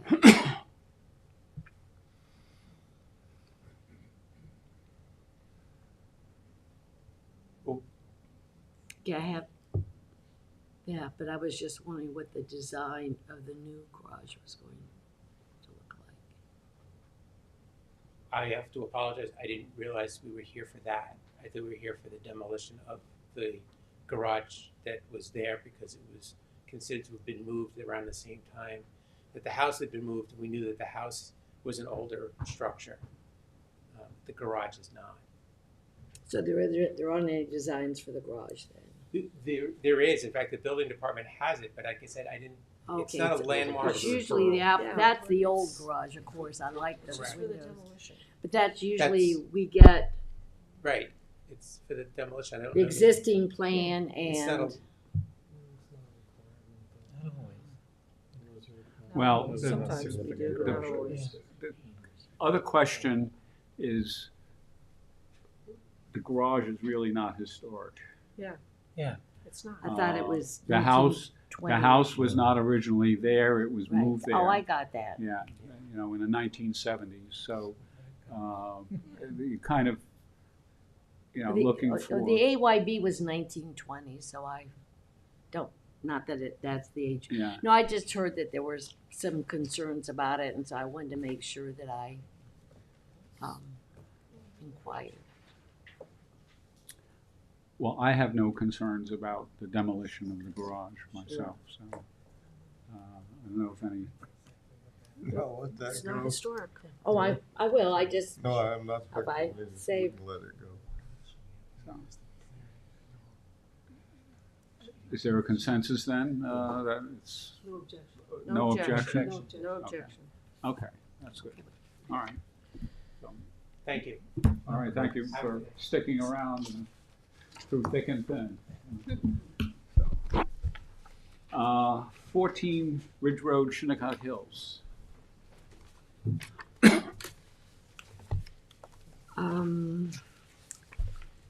Vicki and I went out and made a site visit this past week. And thank you for the pictures, Vicki. They are really interesting. It's a very small stucco house. The AYB is 1929. That appears to be accurate because the first time it's shown is on the 1930 aerial map and with disturbed land. So this is part of, as a whole, that Shinnecock development. This is part of the amended map A from 1925. It's lot 3, block 102. And I did have a copy of the subdivision map, the one that there was a Jerry Johnson was the selling agent, had published. And this one had no name on it. So that was my indication in 1925, it was most likely a vacant lot. But it also would have probably gone up to auction at right around 1925.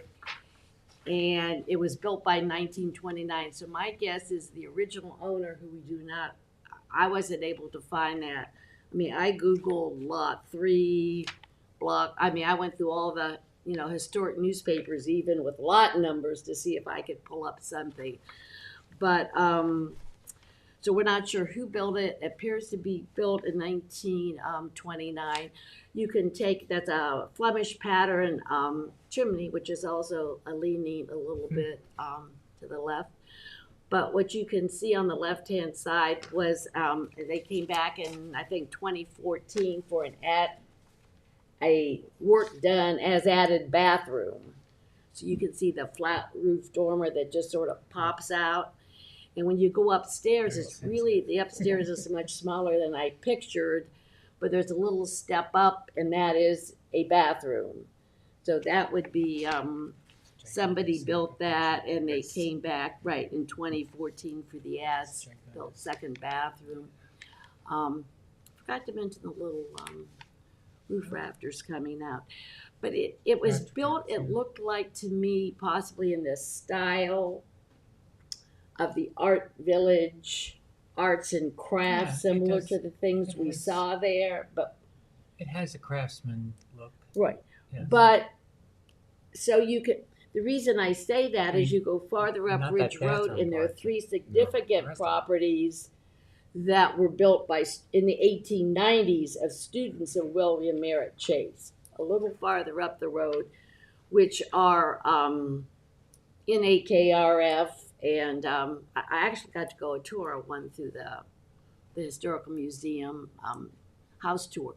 But so this, I thought, well, maybe this was like a carriage house and it was moved down, but it's not. When you go into the interior, it does not date to the 1890s. It's a simple craftsman bungalow. Right. So it was not. So I was thinking, well, maybe it was moved there, but I'm not thinking that. But that's not what we found. When you go inside, you can see the dark wood. You can see the window. They have original windows. Those are on the interior pictures.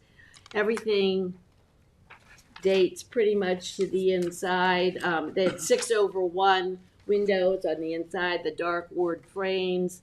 You can see the Flemish pattern chimney, the arched doorway with the wood trim, still have the wood baseboards, the dark wood stairs, but all dating, more to the 20s. And then when you go to the rear, it was actually built on a sloping site. So it has the basement 2-car garage and cement block, and it wasn't placed on that from any place else. So it all dates pretty much to that. What the proposal is, he specifically bought it because he was looking at the owner met us graciously to build, is to remove the whole house but keep the basement and build on top of it. That foundation. Trying to think, I would the interesting of the area. I mean, the area has an interesting history, but not the house itself architecturally, or there's no historic significance. The first person that I could find, well, there was the Pribble family had it for a number of years until probably around 2022. And by Googling that, while doing the search in the historic newspapers, it appears that the Pribble family inherited it from Marie and an Edward J. Muller, who died in 1974. They were married in 1923. His mother died a couple years, I think, before the 1949 date that I see him. So my guess, he may have come into some money. They were from the Queens area. He came out. He had been a no children in the 30s. He was in Flushing, Queens as an electrician. 40s was a chauffeur for a private family. And by 1950, he lived on Ridge Road, and he was a boat captain. So I assume it was down in the Hampton Bays area. When he passed away, it would have gone to his nephew, Edward Pribble. He was lived from 1918 to around 1992. They did a 2-lot subdivision with the property would be to the right. Looking at that photo, it's 51 Hill Station, new house, 2005. I think it's still in possibly the Pribble family. Did the 2-lot subdivision in 1989. And I think the only other miscellaneous articles I find, there were a lot of fishing going on. They're catching a lot of bass or whatever, porgies, whatever was going through. But there was nothing architecturally or historically that we found. Going through the house, I really had no objection to this because there is nothing left that's architecturally distinguishable. There's been a lot of hodgepodge, little repairs and additions here and there, and certainly where the bathroom was added on the didn't add anything to the house. The owner, it was to the rear though. That was owner. The owner is an experienced builder. He says he's going to retain the foundation. I kind of doubt it. I think it's going to cost him more to do that than to try and redo. That photograph is a nice looking photograph. It doesn't look this good. Because I was going to say, yeah, I know. I was like amazed. I said, goodness, that really looks good, doesn't it? But that's not the way it looks when you tour the house. It's also a very, very small house. Yeah. So the photographs are misleading. Quite distinct. Wide angle lens. I think wide angle lens does wonders. That's right, and the ceilings are very low. Yeah. And the upstairs is even smaller. The upstairs is not livable at all. And I think they might have used the dining room to the right. It was used as a rental property, I think, for several. I mean, there were a couple rental permits on that, but yeah, it was rental. It's hardly a second story there. No, Yeah. absolutely not. The couple of rooms up there, the downstairs actually makes the downstairs look large. But, there are no objection, to the demolition, and it is not in any survey that I've ever found. I would like to recommend that if you donate offer for donation if anybody was interested in those 6/1 windows. I don't necessarily see that happening, but as a possible recommendation, but. Well, if you do the response, would not object to you including that as a suggestion. That's it, but it's no objection to Right. demolition, so I'll do the response. Okay. All right, so, let's see, why don't we try 13 Oka Lane? Sorry to keep you for the late show.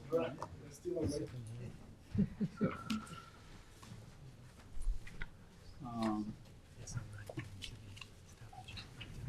I don't know if I have enough. Sure. Okay, thank you.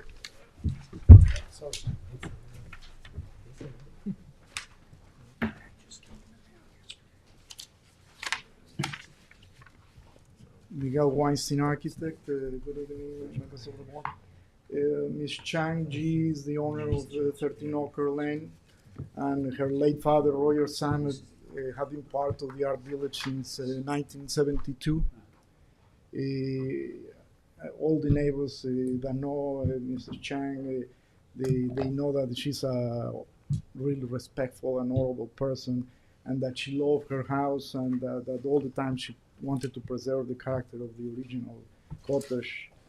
At the same time, she deserved to be able to live in a house that was livable with insulation in the walls, sewage, plumbing, and safe electrical wires that they didn't have. The new application is almost identical to the design that was approved by this board in January of this year. These small changes to the design were created in an effort to appease the concern of the owner of the property on the east side at 11 Ocker regarding compliances with the zoning side yard regulations. The new proposed home is located 12 foot 8 inches away from the east side property in compliance with all the side yard regulations. And furthermore, the proposed building complies with all the zoning regulations, including the sky exposure pyramid regulations. We received some comments from two of the members from the board, and we tried to incorporate the suggestions into our design. We added diamond lattice window grills, and we also incorporated a chimney into the design, and we adjusted some window sizes. The front south facade resembles the original cottage. The staggered roofs are going to provide a transition between the original structure and the roof lines from the rear, and that will avoid overpowering the original proportions. To this side, an existing privet hedge screens the view of the proposed east facade, and we are proposing to add a secondary privet hedge in our property to create a more dense landscape and a barrier to provide further privacy from the street and from the neighbor to the east. Mrs. Chang Ji and I appreciate your work and your guidance, and thank you very much. I didn't see a site plan. I mean, I saw the one where it's against the property line, but I thought it was gonna be moved. Is that where it's going to be like that? No. We didn't get, what? It doesn't help. It should be part of the application. All the application was complete. Well, that's, no, the application does not have the site plan in it. Here's the site plan. But that doesn't give me a lot of confidence when I don't see it in the packet. I gave a full set of drawings. Last time, you That's provided not an the correct earlier, site there was plan. an earlier version of it. That It is an earlier Yeah. version. It's not. No, the updated version you got at a previous time. Right, but we didn't get the one where it's going to be now. I think so. We did. It's in here. I was able to download it. It's down.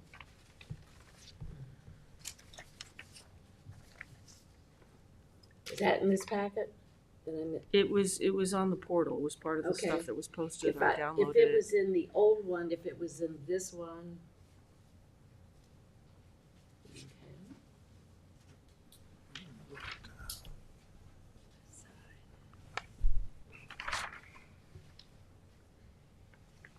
This is last time, I think, because this one doesn't have the solar panels on it.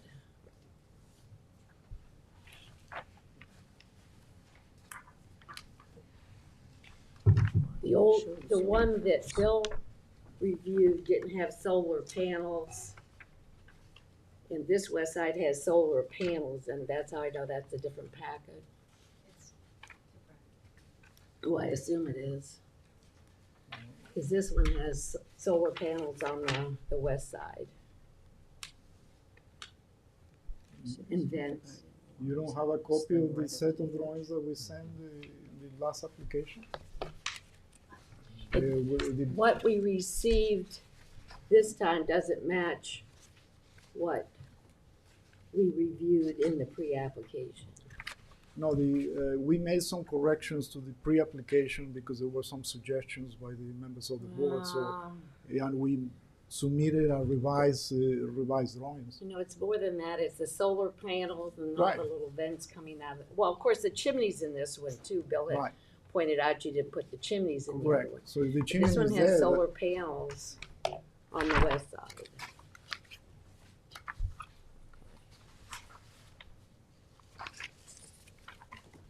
At least the way I read. Yeah, that's Yeah, the that's in chimney current was one. added in for the last revision. Was, but I actually thought they would be on the roof. Yeah, of but the site site plan. plan doesn't usually show it. Roof plan. Yeah, the roof plan.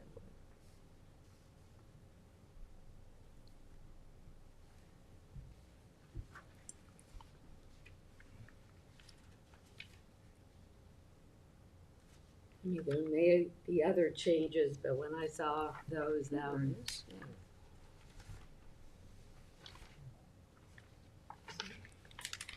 So it is That's in- only a partial, I just printed a few of the pages out.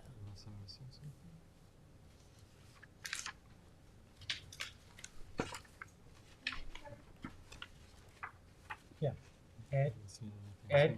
Yeah. Okay, yeah, that's in the old one, Site right, plan. the new Yeah. one doesn't have that. What we received on the portal on 10/3, which is when the email went out with the notification, is the site plan with it up against the property line. Oh, is it?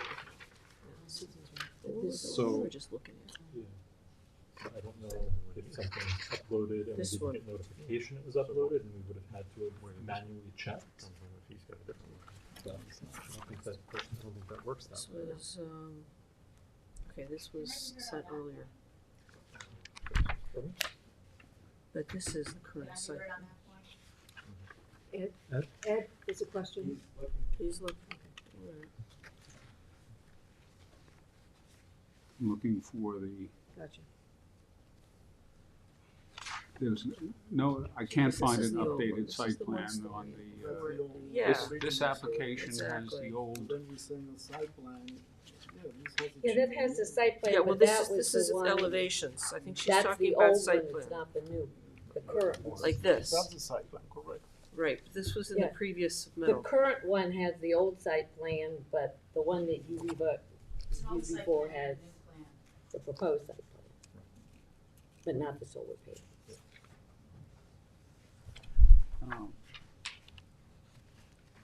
well, I don't have the updated site plan visually It here. wasn't, they didn't upload, Yeah, because we don't put it in there, they did. all right, yeah, what's in there is the site plan for the old building, but not the, That's a survey, we submitted a site plan with the entire package of the drawings. You and submitted it to the portal, I submitted to Nicole, and to the portal or hard copy? we submitted to the portal and, yeah, to the portal. Well, it's not showing up in the portal. So, She said that she received it, that's all.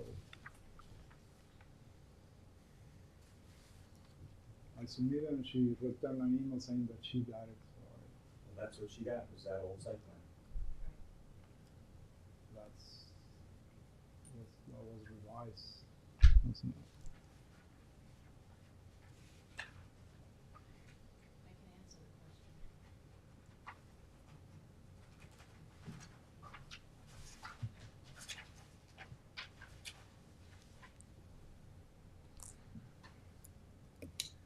Yeah, all that I have is the old site plan, yeah. So, With the application dated 10, with the application dated 10/2. With the application dated October 2nd. the application Is date, dated October 2nd. It has the site plan with the building against the property line and these elevations. right, so There's it doesn't nothing have the else. new site. Correct. Right, that's what I see as well.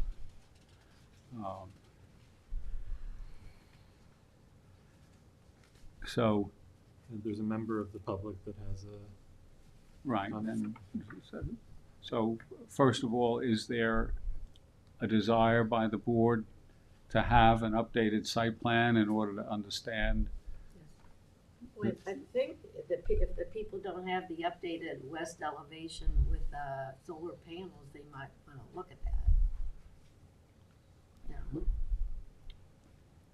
Well, I think it makes We do sense. have that. We do have that. That was in the application. What wasn't in the application was the Right, updated site plan. exactly.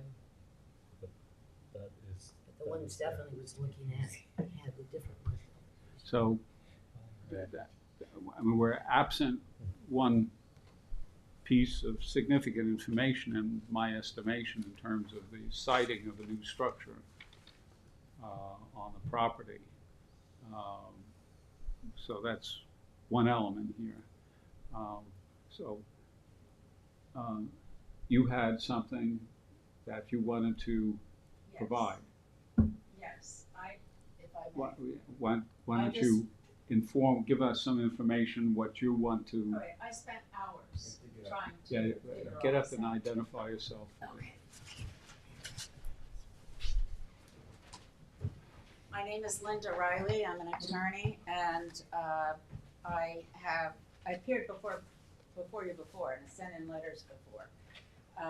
I have other people from the art colony who are here too, but specifically to address this, I spent a lot of time trying to piece together the elevations that were in your portal. I put in any number of information requests because I also checked the building department portal. And in the building department portal, with the building permit application, there are other things that aren't in your portal, which took me a while to put together. And I called Nicole about 6 times, I think, saying, this isn't everything. You don't have everything here. And we just didn't have, anyway, the site plan has been drawn. It's in the building permit file that is in the building permit and the GIS, that portal. And it's not just the solar panels. There's a whole new wing that's been added to the back that to me looks like a train pulling out of a station. It's a long, narrow, skinny thing that juts out toward the north end, which they've done instead of the old addition that was along the side of the road. That was along the side of the property, literally to the side of the property. I have a memo. I mean, I know it's getting late, and I think you're going to ask him to submit some more stuff. I would really like to submit this. I did submit it to Nicole. May I pass out these just to? I understand. I think it's going to be adjourned. This is your November 19th? Yes. Yes. Do you all have it? It was emailed to all. It was sent Okay. to everybody. Yep. Okay. It was just today. Okay. I just want to say that there is a real dearth of specifications here. To someone's point before about how they say it's going to be one thing and then it turns out it's something else. And in a community like this that is such a treasure, and with this particular lot, which is surrounded by original contributing our colony bungalows, you know, they're across the street, they're next door. It is so important, particularly given how this was, you know, basically destroyed without any permits or any application, to make an attempt to fit in with the properties around it that are treasures in terms of the history of the buildings, the cultural history, and everything else. I think you need a lot of specifications here. I was shocked at how few specifications there are in terms, it just says, you know, wood. It doesn't specify windows, exactly what they're gonna be. I don't know, you know, it goes on and on and on. There are vents all over the roof. I don't know what they're for. And I think it's very important that you get specifications and that you also don't be enslaved by your prior approval. Your prior approval was done with the interest and with an eye towards saving as much of the original structure as possible. And that was stolen from you. The original structure was, you know, blown up and torn down in the middle of the night, or in one day it was all carted off the site. So now you have a chance to do something that it's going to be a whole new building. We know he's going to have a right to a new building. I don't dispute that. But there's a chance to do something that is compatible now with the ones that are next door and across the street. He could pull that building line toward the north a bit more. He could build out the back toward the north, keeping the setbacks that are required, and do something. But the height of it now, particularly with all of those gables, is really, really a shame.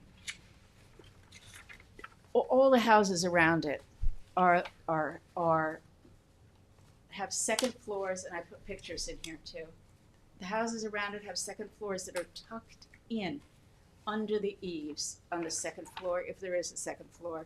And they're all low-lying, slung, you know, low-slung roofs, some of them hips, some of them gables, but there's nothing that comes up like a third story. Now all of a sudden here, it looks like a third story. If you look on the north elevation, there's a whole attic area with a dormer on the third floor.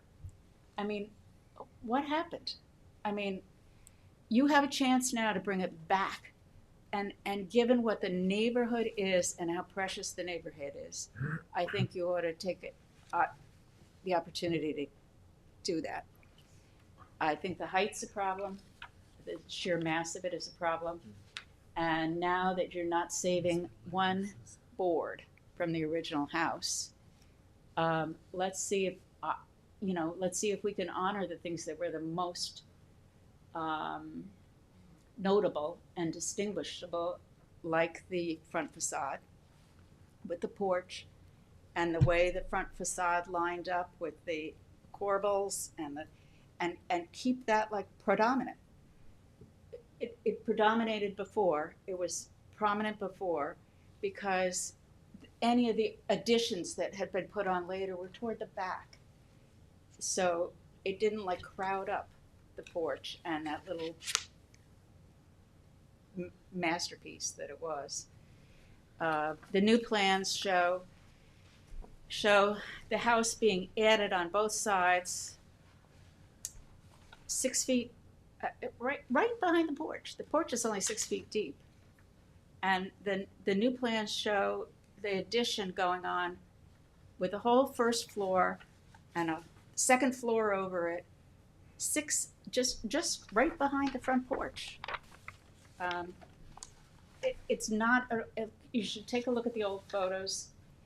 You've got them all, I don't want to bore you, it's not boring, but I don't want to you've got all the history reports, I know, in your files about the colony. You've got the pictures of the houses that are right around it. You know the history, and you know what we're trying to preserve there.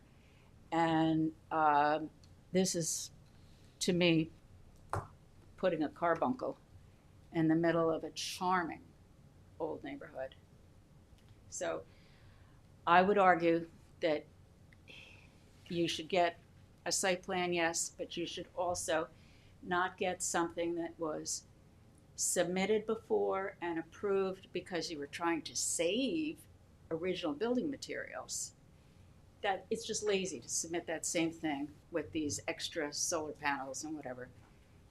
He should rethink it.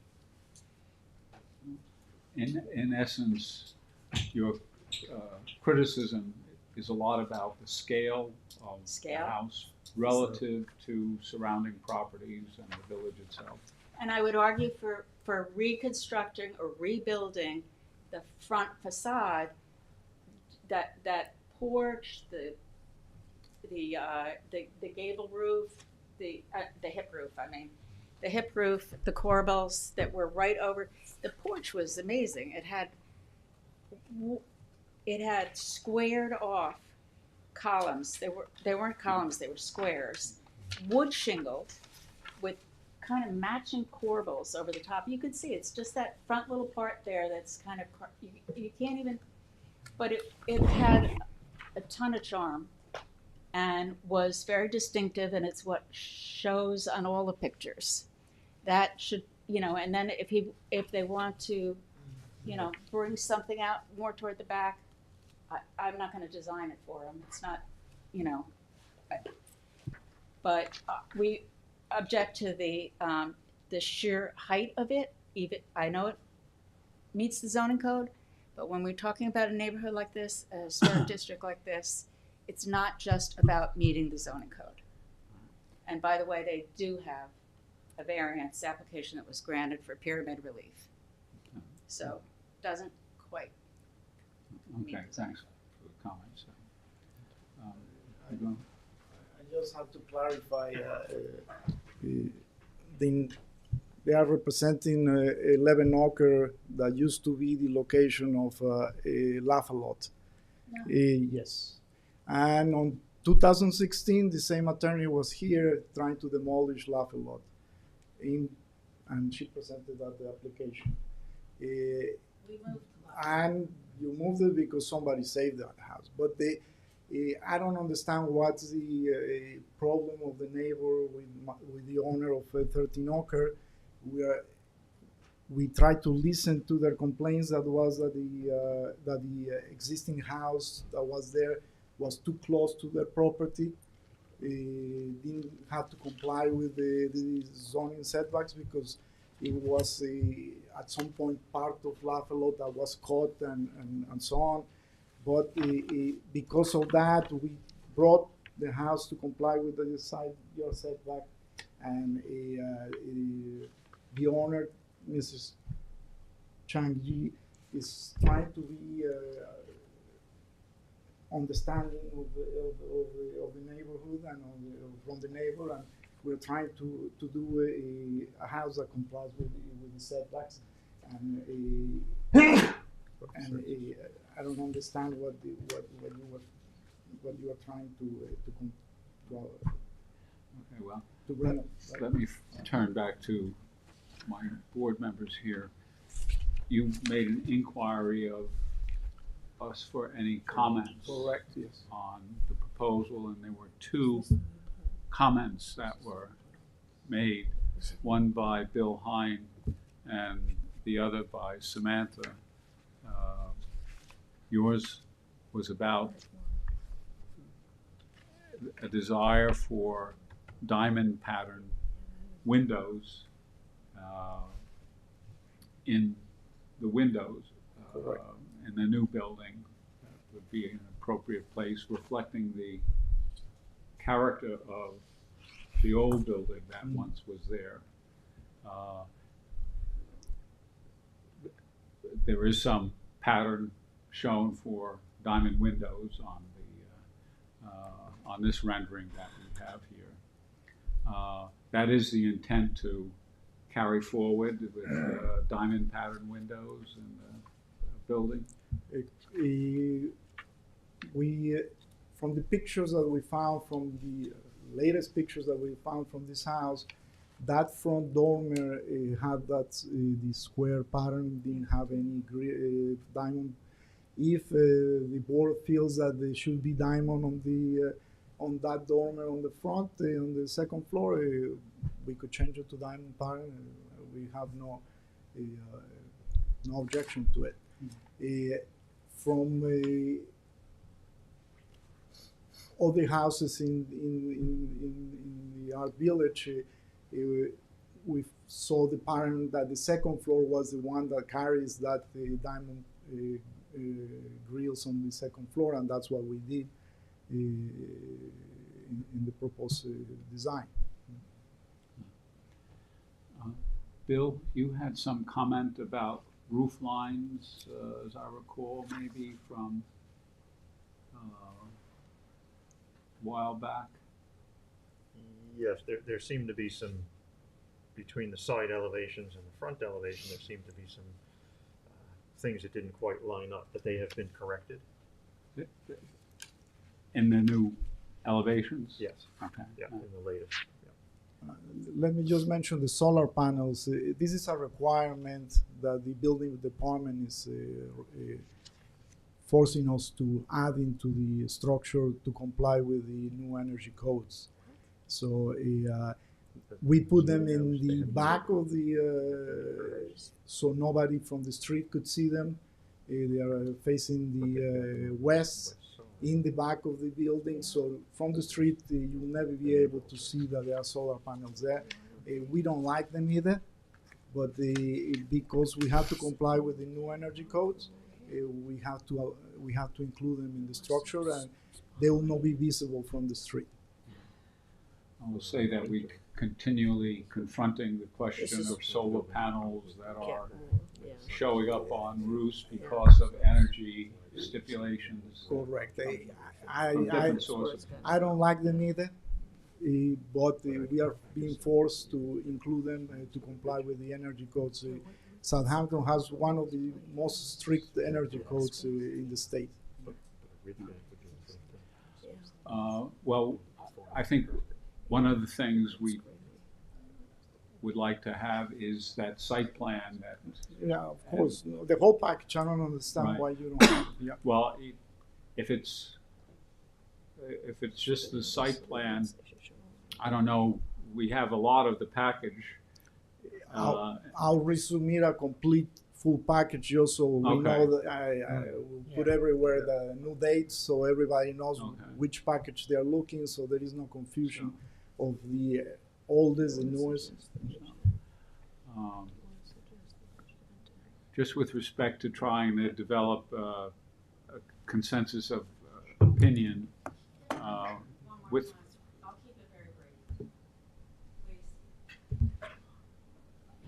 I just want to say that the comments on the last time around were before the house was demolished.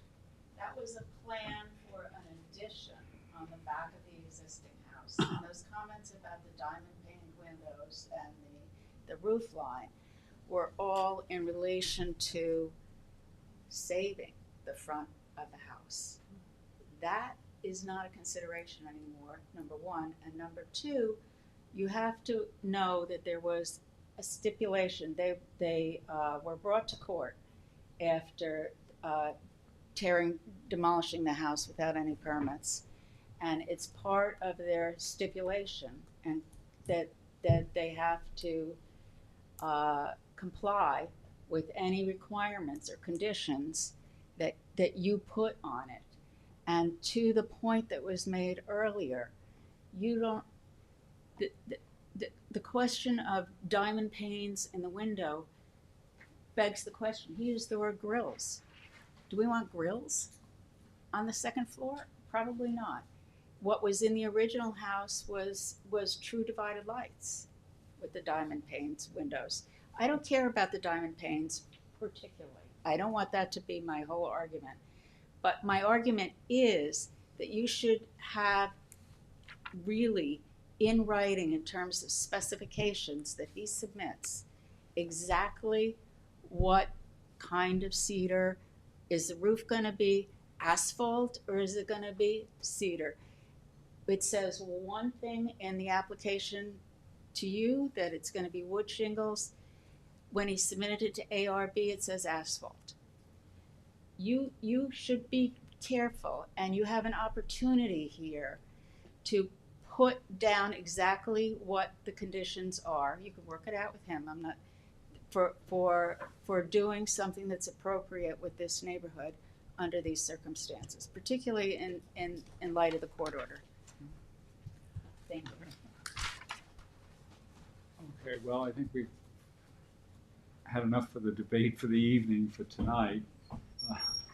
Let's just try to get a path forward with respect to process that we understand we'll do and that the applicants will understand. So we'll get an updated package, the right material, and we will devour it for assessment, and we will make sure it gets to be the first item on our agenda in December. Is that something board members are agreeable to? Husband ARB approval?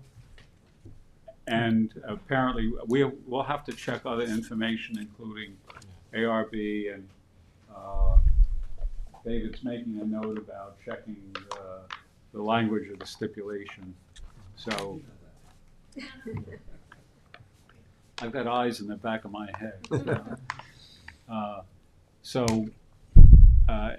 If that's okay, we understand the consideration associated with some of the concerns about scale and those issues, and we'll get another chance to assess and discuss this in December. So I think we can put this to bed tonight, and we'll get the information that we need to more fully understand what's the process here for treating this application. So. Because this is unprecedented. Pardon? This is unprecedented. Yes, the other, clearly, there's been all these different circumstances that we're certainly not experienced with, and that presents problems, as well as,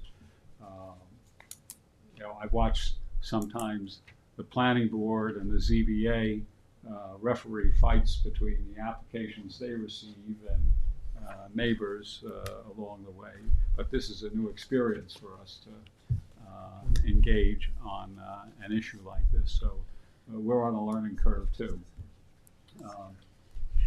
I did receive your email, and that will be part of our records here. I did receive another letter from another party, which just came in tonight as well, and the board hasn't seen it, and so we'll have to process this information as well along the way. So I think that's the best we can do tonight. Okay. And and thanks for the cooperation to keep us somewhat, hopefully more in the loop, but asking for some opinions and reflections prior to making some of the decisions that might be involved in the design or citing of the questions that have been raised. And I would like to get a copy of whatever somebody else. Yes, well, send it along. I haven't read it yet. Right, well, so we have also, again, we are trying to work with the board, and we're trying to work with the neighbors. But the owner has the right to have a house, and we are trying to do that. That's all we're trying to do. Okay, with that, we'll put this agenda item to bed. And this was your agenda interest as well? Okay. So, There was someone else here too, but she had to leave. fine. Okay, we have 219 Hildreth Lane. Yep. This, I think I can make short shrift for this application. This is in Bridgehampton. At somewhat of a busy location. Let me go here. The house has an addition plan mostly for a rear section of the house out of sight from the road. Okay. This house sits on a very narrow lot in Bridgehampton. And just to give you a location, this is Montauk Highway up here. This is School Street that runs down to the intersection of Church Lane, Hildreth Lane, and Sagaponack Road. One of several famous Bridgehampton nonlinear intersections or non-perpendicular intersections. The house sits at the end of this road, and it's kind of a busy intersection. People see the house when they travel on these roads, but the house is not old. It had an AYB of 1940, and the house was built in 1948. And it was built for the widow of a plumber by the name of Andrew Acker. Andrew Acker, A-C-K-E-R. And it's a very small house. One would, see it, see its size appropriately there. So, in effect, technically, it's not something we find we would review. But even so, because this is potentially part of a increasing historic district residential expansion, that it should be in somewhat character or keeping, so that wouldn't help disturb the sense of what historic homes and traditional homes would be like in the community. And in looking at the application, I don't find that there's anything of merit. I should say that just looking at, just to give you a quick view of the proposal, it's basically, as you can see, these houses sit close together.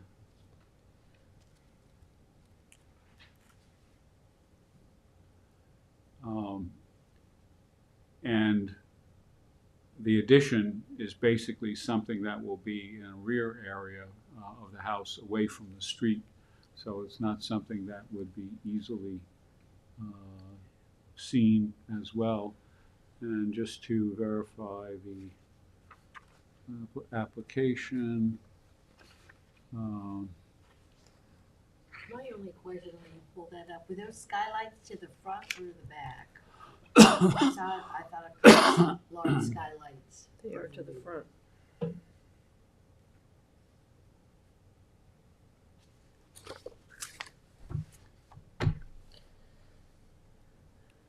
Okay.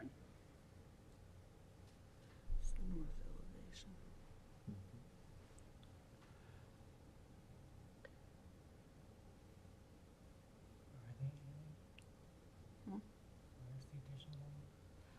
Well, it's kind of odd because in addition, look at the footprint. So the addition that we're talking about on the back that has this, So this is an has these existing big home. windows, this is not the street-facing side. Basically, this they're Um, cutting these into. Well, this is a street-facing, well, It's pretty let narrow. me get my Oh, okay. map here. That side, yeah. Here's the map. This dormer? Right. Looks like that one that was on that other house. But it exists. So here's the Existing addition, this dormer. is the back of the house here. This is the It's on the back. street-facing side, Hildreth Lane. And the proposed addition is to go here on the rear of the house So and basically to put a it's deck got- it's in the as back well side behind the and house. volume. So It's got- it's on the front. It's the front of the same volume. It's the west end. basically you're not going to be seeing, these are simulations. You're not going to be seeing that from the street, any change in the facade, so. I just thought I saw the skylights on the proposed and not on the other, but you're okay with it, I'm okay with it. Yeah, I don't see it as particularly problematic in this house, and space in these small cottages that were built is always problematic in terms of new owners, you know. So if there's no objection, I will file a no objection for 219 Hildreth Lane. 10 Sagamore Road, Hampton Bays is a house that In progress.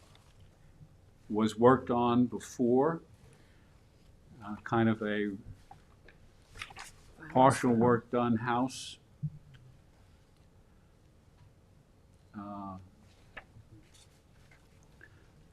This is the house with the stop work order on it. They're working, What's that? they're working, they were working last Wednesday. I drove by it before or after. They were working on it?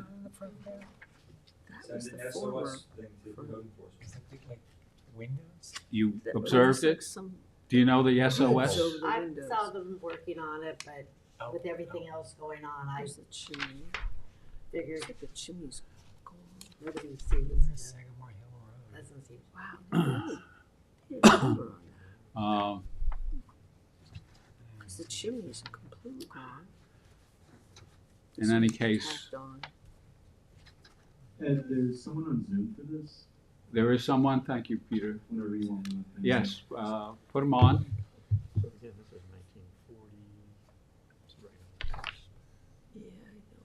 I didn't, yeah. 1940.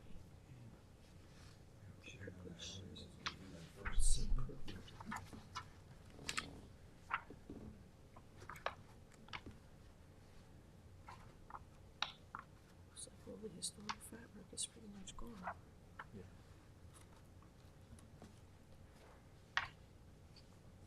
That doesn't look particularly historic.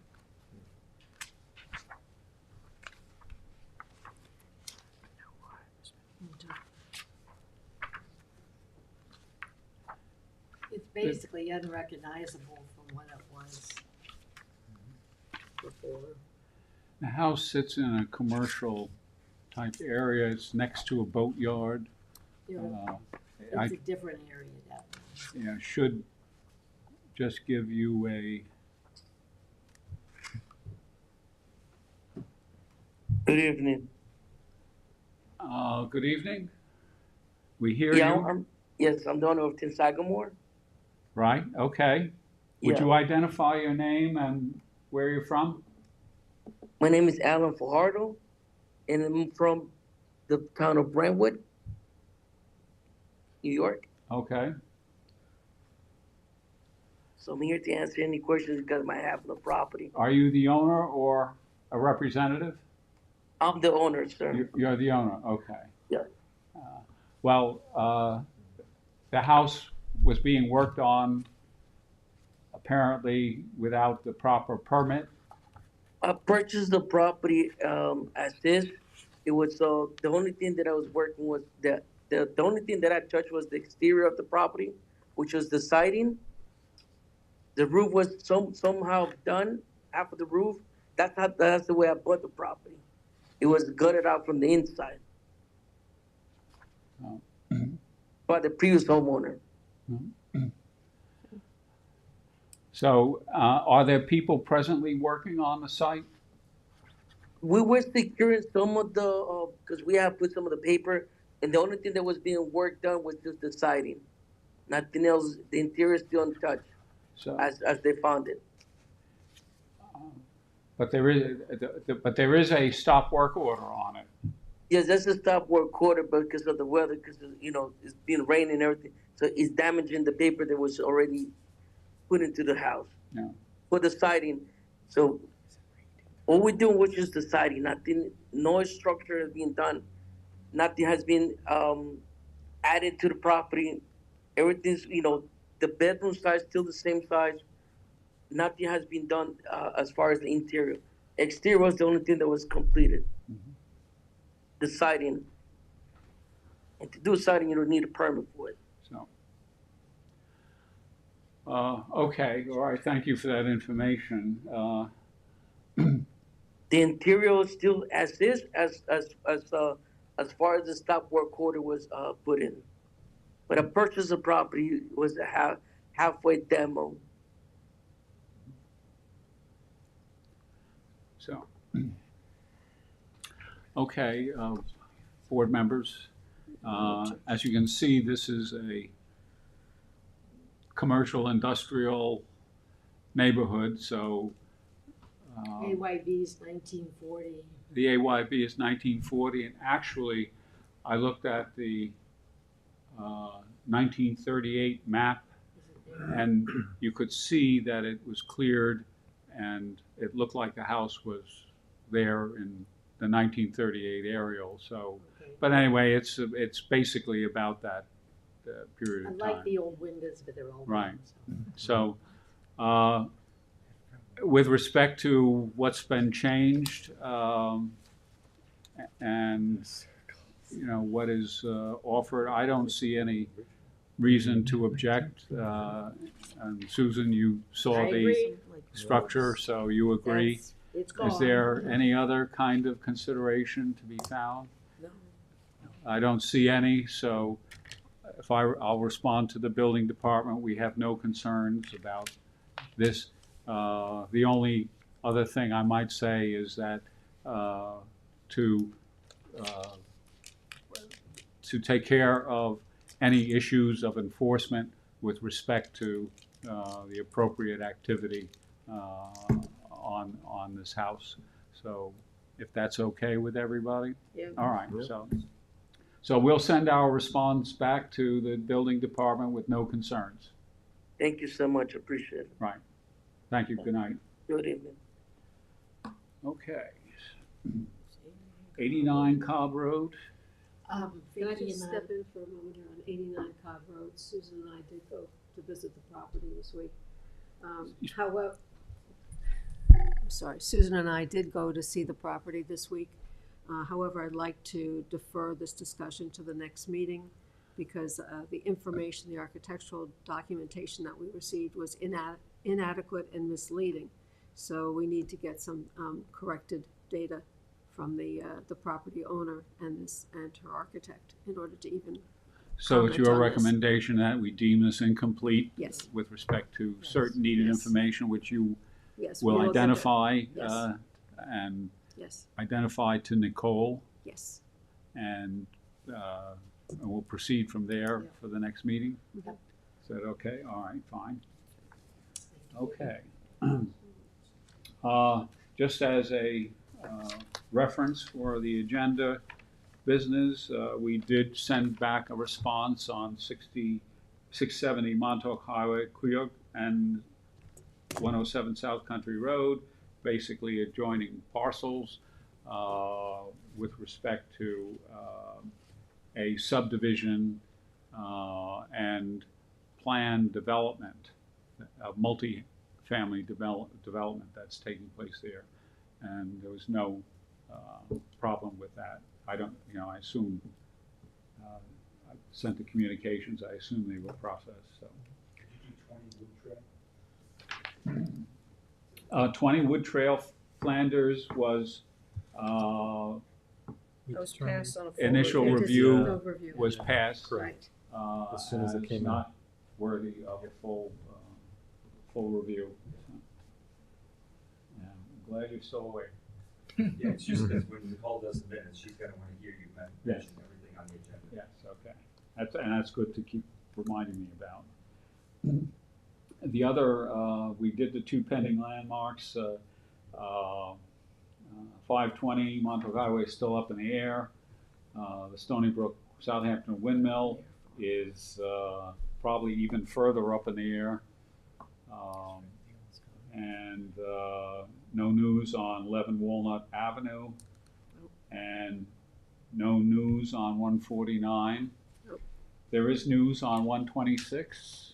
126. They're landmarked, and they now want to obtain a historic facade easement. So I put them in touch with Jackie Fenlon over at CPF, and she has responded. So the ball is in that court. Okay, and you might keep your finger on the tempo of.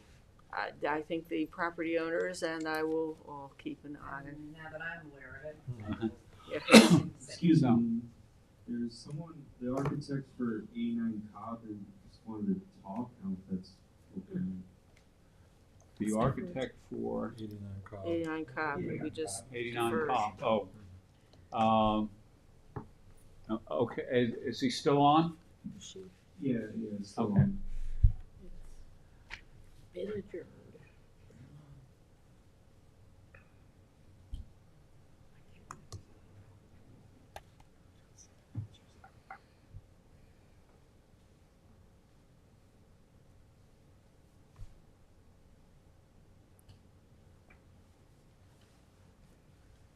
Alright, they're coming on now.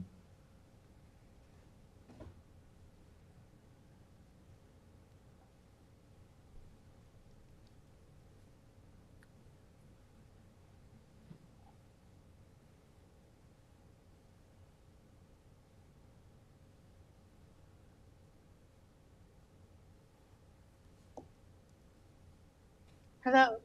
Hello? Hello. Hi, this is CEO Liu. I'm the architect for 89 Cobb Road, and I was just wondering what is needed for as an additional information for 89 Cobb Road. Good evening. I'd appreciate it if you could send us the existing conditions, floor plans that you were working for the existing historic house, okay? Okay, you And want that- floor plans of existing house? Yes, as the it ones is that now. you use to prepare your demolition plan and your first floor construction plan, Okay. okay? Okay, and the other thing I'm interested in is something, I'm concerned about the brick basement, and that wall being taken out. And I really feel there ought to be some type of evaluation, engineer's report to ensure its stability. If Susan if is the asking for an older engineer's foundation, report. It's the brick cellar. It looks like it's gonna be opened up to, open into the new basement. And that concerns me just after what happened, in the art village. Okay. So That's more like a structure thing. yeah. Okay. Structural engineers report. And I think we will put this in writing to a memo to you with what is needed. It'll come from our landmarks communications person. Okay. Okay? All right. All right, Thank you thank you so very much. much for the attention and for sticking around to be here for our treatment of this. Yep, I've been listening. At the beginning was very interesting. I'm glad you found it interesting. Yes. All right. Thank you so much. Right. Okay. Good night. Bye-bye. Okay, quickly moving on, the basic piece of business is to recognize that Vicky has composed, gathered, edited,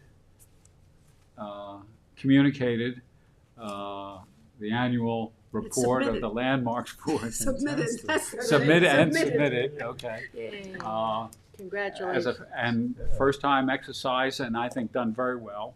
Thank you very much for stepping forward and doing that. And thank you, everybody, Yes. for taking the time to review and for all your comments and edits that were very good. Very good. Yeah.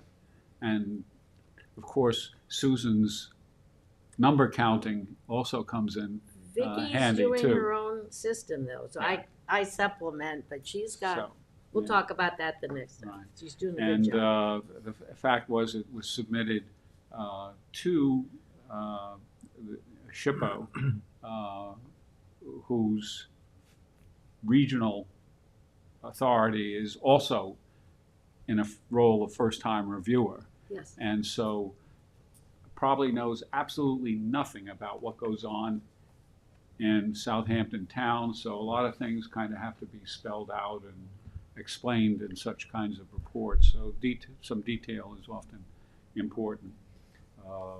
And the supervisor was pleased Yes. with the submission that went forward. So again, thank you very much for fielding it. Is there any other business?